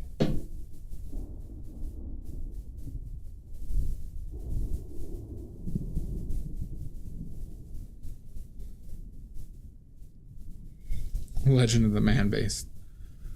No, listen, all right. I was out walking in the woods like one does. Good evening, Willow. I come across a house. All right, and as one does, you start to eat the house that you find in the woods. As one does. As one is supposed to do. Lo and behold, somebody was living there, and they were very angry. And I was cursed.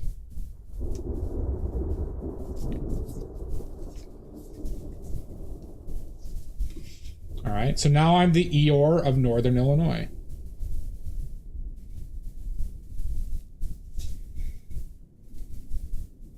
Everyone does that, Dia. Sorry, I did mistake. As I left, I did hit that witch with my car, and I was cursed with their dying breath. I was cursed with their dying breath. Can't be undone.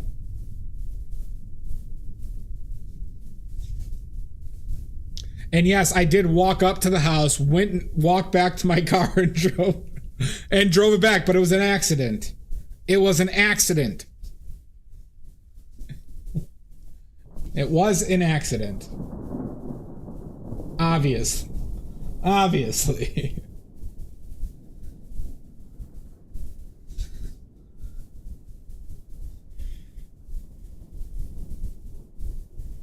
I get that, Razitron. No. I never got charged for that. How could there be any charges when there was no victim? Walking in space one day.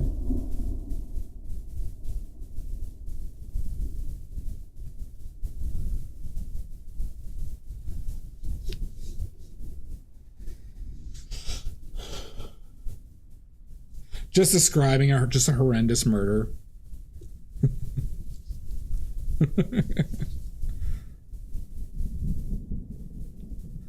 Don't you boo me, Kaylin. Boo this man! No! I do not deserve to be booed. If anyone deserves to be booed, it's somebody who lives in the forest, not in a candy home. Those people deserve to be booed. If you're living in the woods, you owe it to everybody to have a candy home. That should be a law.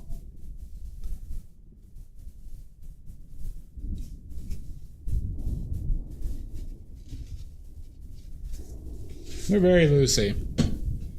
I agree. So I agree, DM.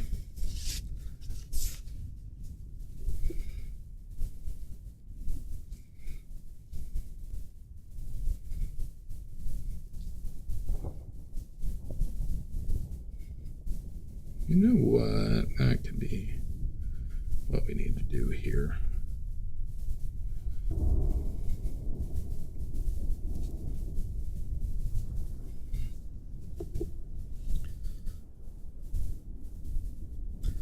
All I'm saying is I think they need to work that. I think those people who live in the woods need to figure it out.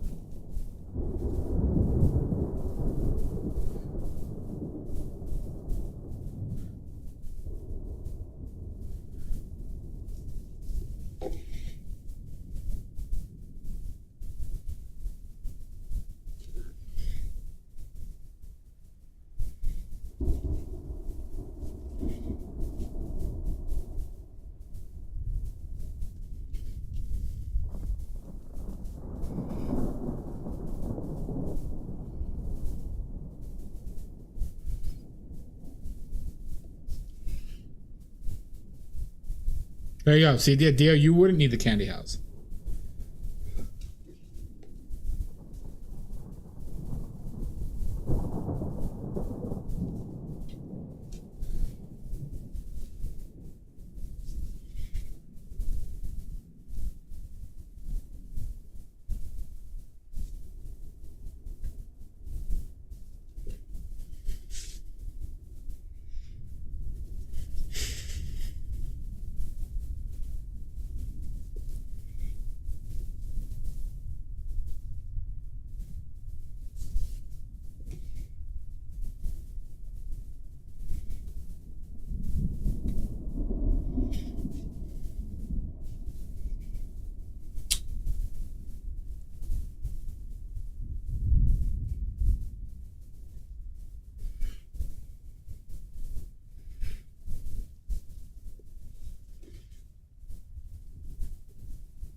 I gotta think of my next painting, everybody. Takes away a lot of stress when you know what you want to do, even if it does take a lot of work to do. But I don't have an immediate one for the memory, the bank. Sorry, the mind bank here.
All right. I watched a movie last night. Whoever can guess the movie I watched gets 5 oily points. You'll get no hints. Could be bananas. The saga pan. I don't have. I have 1 banana left that I'm gonna eat after this because it's also going brown.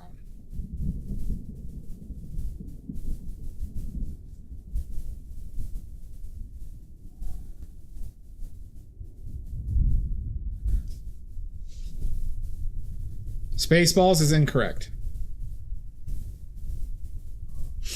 I did buy that smiley candle, Emmy. Oh, did you? We got a big box of props from Yamboree.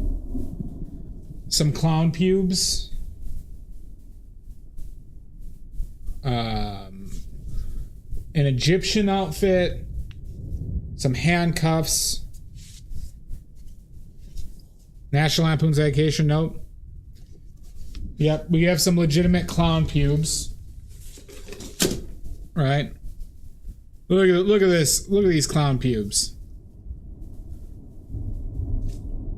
Some costume stuff. It was very kind of him. Very kind of him to Oh, no worries, Pickles. Have fun. Have fun.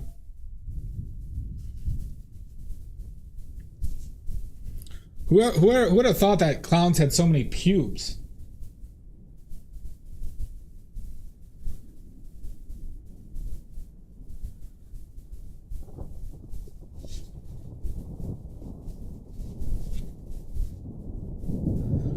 I could have. I mean, I did consider throwing a wig in those underoos. Do they taste like cotton candy? No, they taste like pubes, Amizu.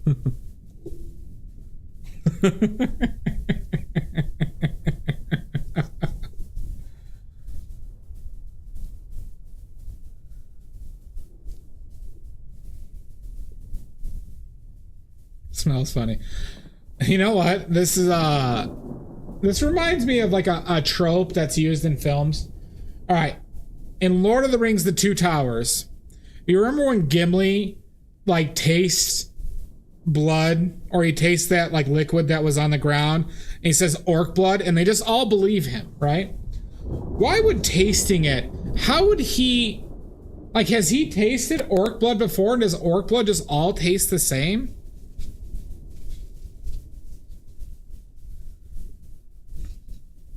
So rancid oatmeal? No. So I just don't get, like, I don't get how that is like a relevant thing. I think he just tasted it just to taste it, and he just knew it was orc blood. You all get what I'm saying here? Well, is that well known in the Tolkien universe?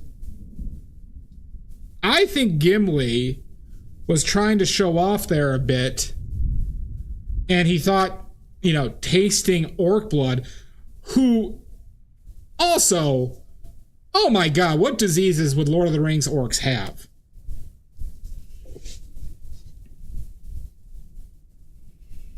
Maybe he's a blood I mean, just think about the diseases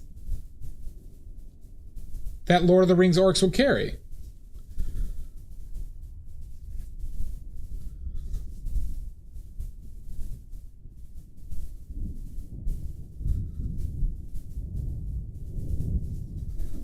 Like, I think they should do a follow-up in a year when, like, Gimli has a terminal disease from the orc blood he consumed. Yeah, but it's not like... Listen, if any author went into detail about his universe, it is Tolkien. Tolkien legitimately created a writable, readable language of Elvish. Alright? We know this. So... I'm saying is, if he wrote about orc blood having a specific smell or taste, it was probably in there. But I know for a fact that that was not in the books. Brass section disease or orchestral. I like how intelligent and stupid that was at the same time, Razitron. A blood sommelier. I don't know. It just, that all has always bothered me. That Gimli could recognize orc blood by taste. By taste.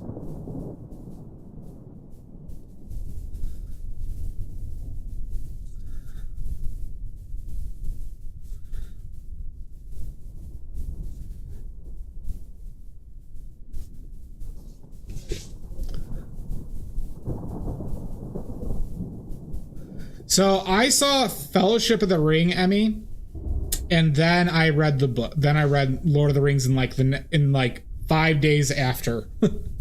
I plowed through those books. It literally took. I read all 3 of them in I think 5 days. In a total of 5 days. Boy, did I fucking love those books. I remember being legitimately freaked out in the books. In Shelob's Lair, because I'd never read a book that was like legitimately put their until that point in time, put their characters in that type of danger, where I thought Frodo actually died. I was a fast reader as a kid. I was a really fast reader. I was a pretentious fast reader as a kid. Very pretentious reader as a kid. Precocious, maybe? Precocious reader?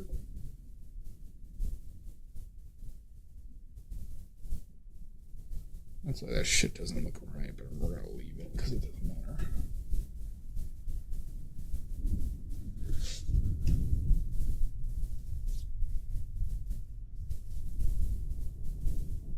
I got sad when I was done. It was one of those things where it's like, I wish I could go back and experience it again.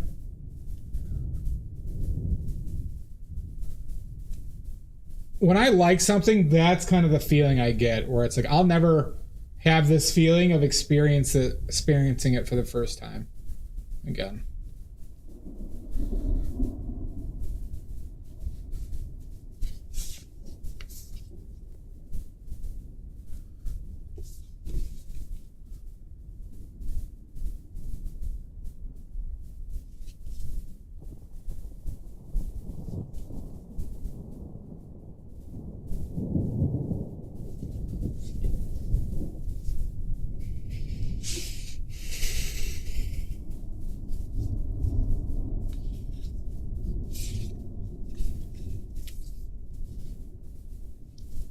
I agree, Maddie. Like, that's how I know I really like something. Or really so this also happens with video games. Like, if I had a video game where it's like, what made it so fun was kind of like the early part, where it's like, before I like even took it seriously. So I had that feeling about League of Legends when I was playing League of Legends back in 2012 to 2014-ish. I literally had that feeling about reminiscing about the first times I played League of Legends. And like how innocent it was compared to like when I got super competitive with it.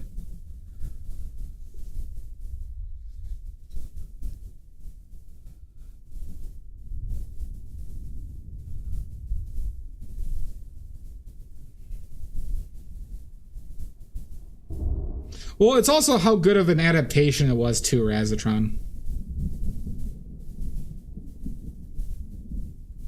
Yeah, I get that, Emmy.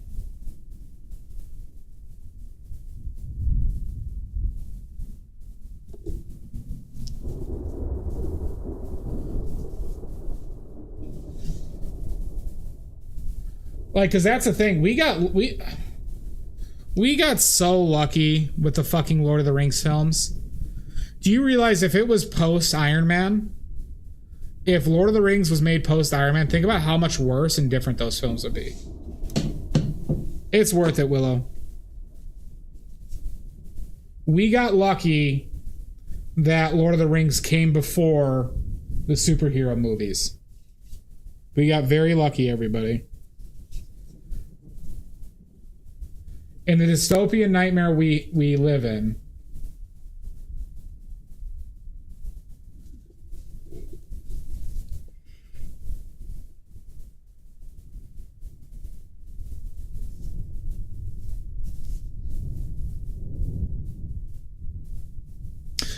I mean, there's a lot of things, right? The directing mess that The Hobbit was, Razatron.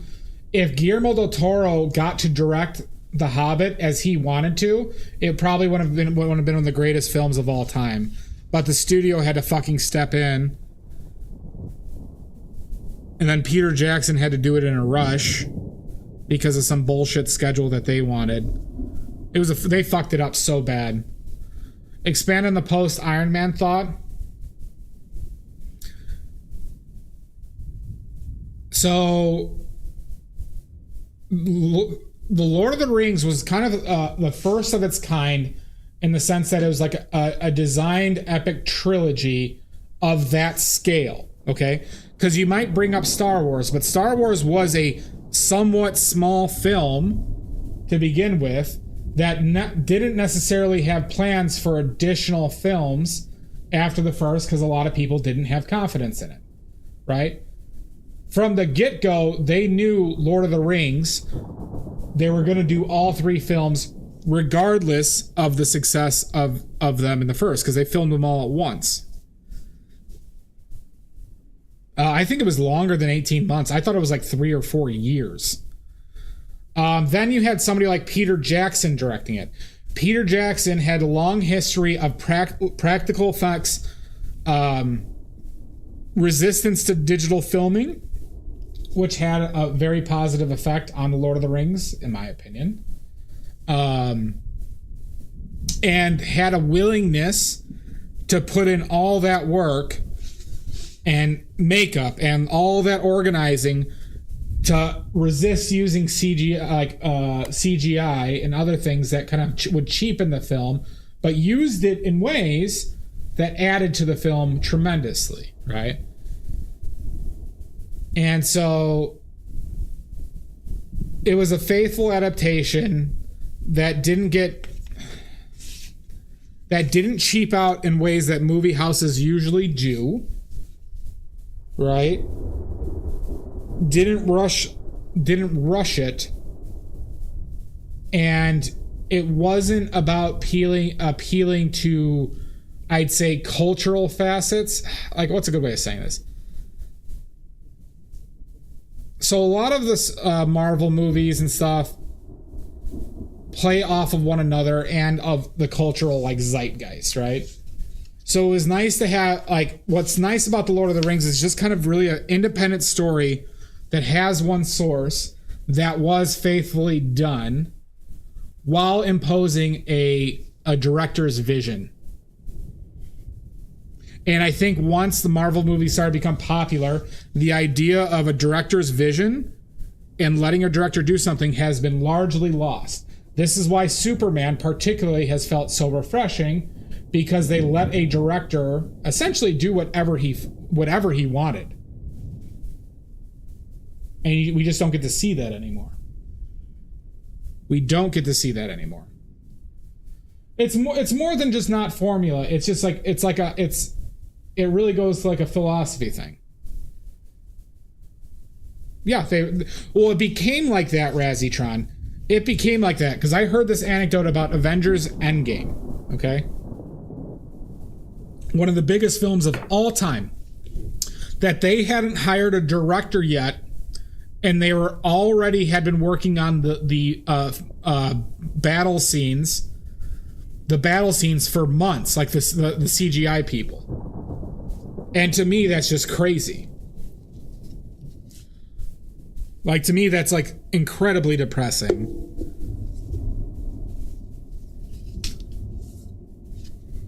So what does that tell you? It's like a specifically designed film to hit specific beats that they know are like, I guess, pleasing to the audience, but it implies no personality or voice or design from the director.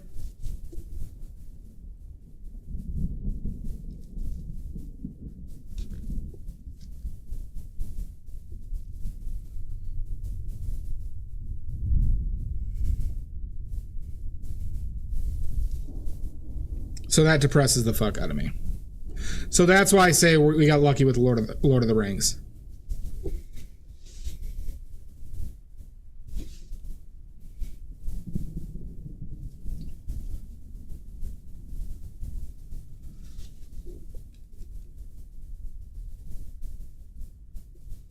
I never saw that one. Why compare the two films? You're talking about Endgame and Lord of the Rings?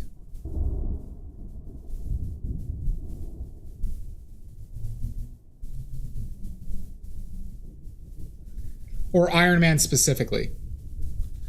It's so Iron Man 1 was a very good film. There were good Marvel films, but as the effect that they had on the industry and changing on how companies really approach what movies to make, it really cost like us, the consumer, mid-budget movies that could be some of the best movies you could ever see. Obviously some dog shit ones, but it was basically every movie the companies were trying to make $1 billion. No, because it's representative of the industry. And so Lord of the Rings came out of time as like one of the first like huge budget films that also was done in kind of an old-timey way where it was still viewed as like the director's piece. So when I say we got lucky, means that nobody would give somebody the reins with that type of budget anymore. So we like a franchise like the first Lord of the Rings I don't think will be made again anywhere in the near future, because once you get into that budget now, studios have too much say in them, and that's what like the Hobbits were.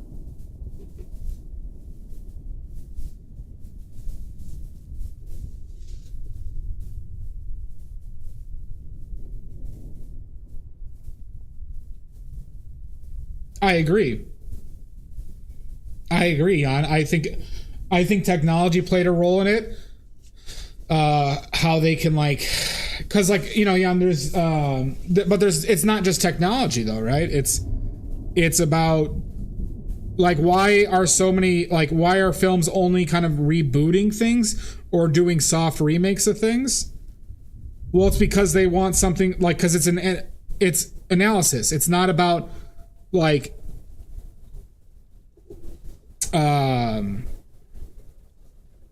it's a very like cynical cost analysis, nothing else. It's because they know that there are some people who will always go to see these films, and if it turns out good, they make a bunch of money. If not, well, our floor is higher. There's shit like that, which I find to be like reprehensible, because we're talking about like art, like movies are art.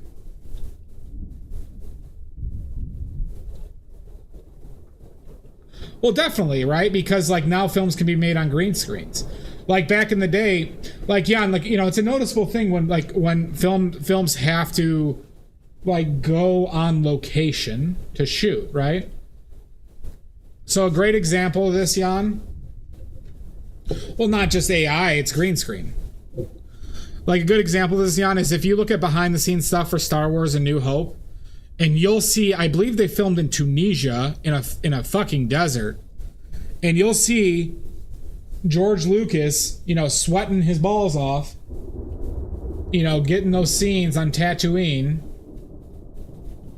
you know, and having to go there in person. Well, look at him do the prequels, which were only about 15 years later, and everything is green screen.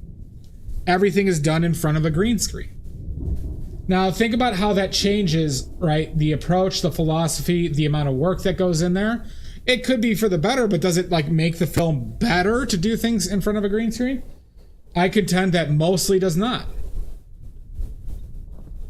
compared to like location shooting.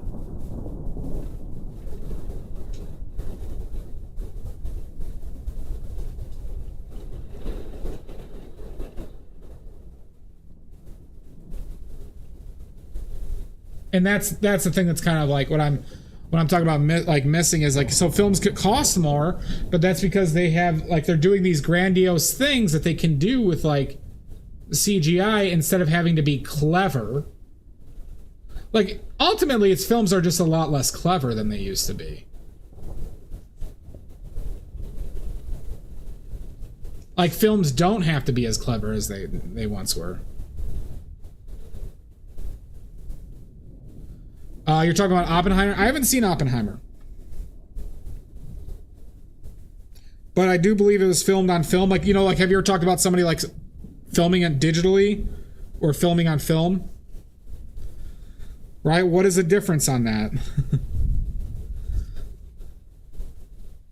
But these are all things that play into like creative choices with filmmaking.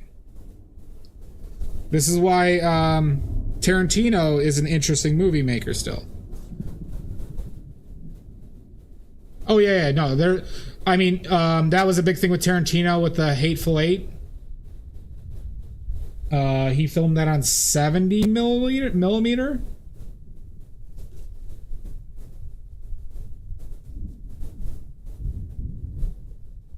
And I'm not saying digital is the goddamn devil, but it's definitely had an effect on the culture. It's similar to the stuff I bitch about with painting too. It really is.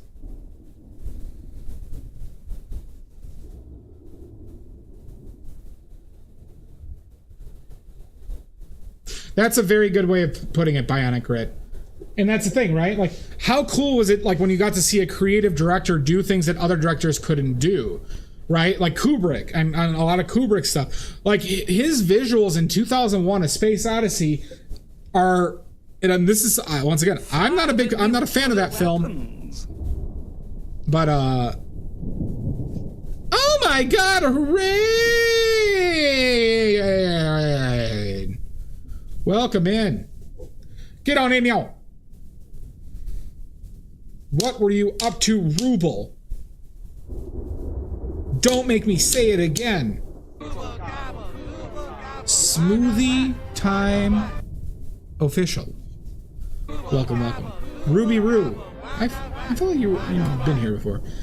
Packaging art orders. Ooh, good for you, Ruby. Ruble. Ruble. Well, good. How many? And where's my cut? Where's the literal art tax, Ruble? We were talking about Kubrick and movies slowly escapes. Largely in part on how lucky, the base conversation was how lucky we were that Lord of the Rings happened before the Marvel assance to the movie industry. Ruble, please post your links or else. Oh, that's great, Ruble.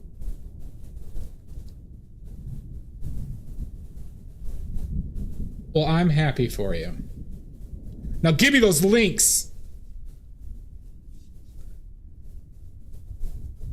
Give me those goddamn links or else.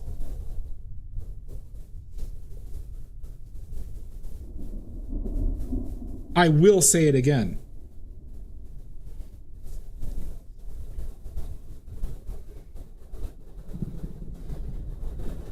Good. Everyone go check out Ruble's artwork. Or else. Oh, cool. Well, that's great, Ruble. Good. Now, I'm painting with oils. I'm painting from life. All right. As you can see here, this is the DC Universe's newest superhero team. The Green Dandy.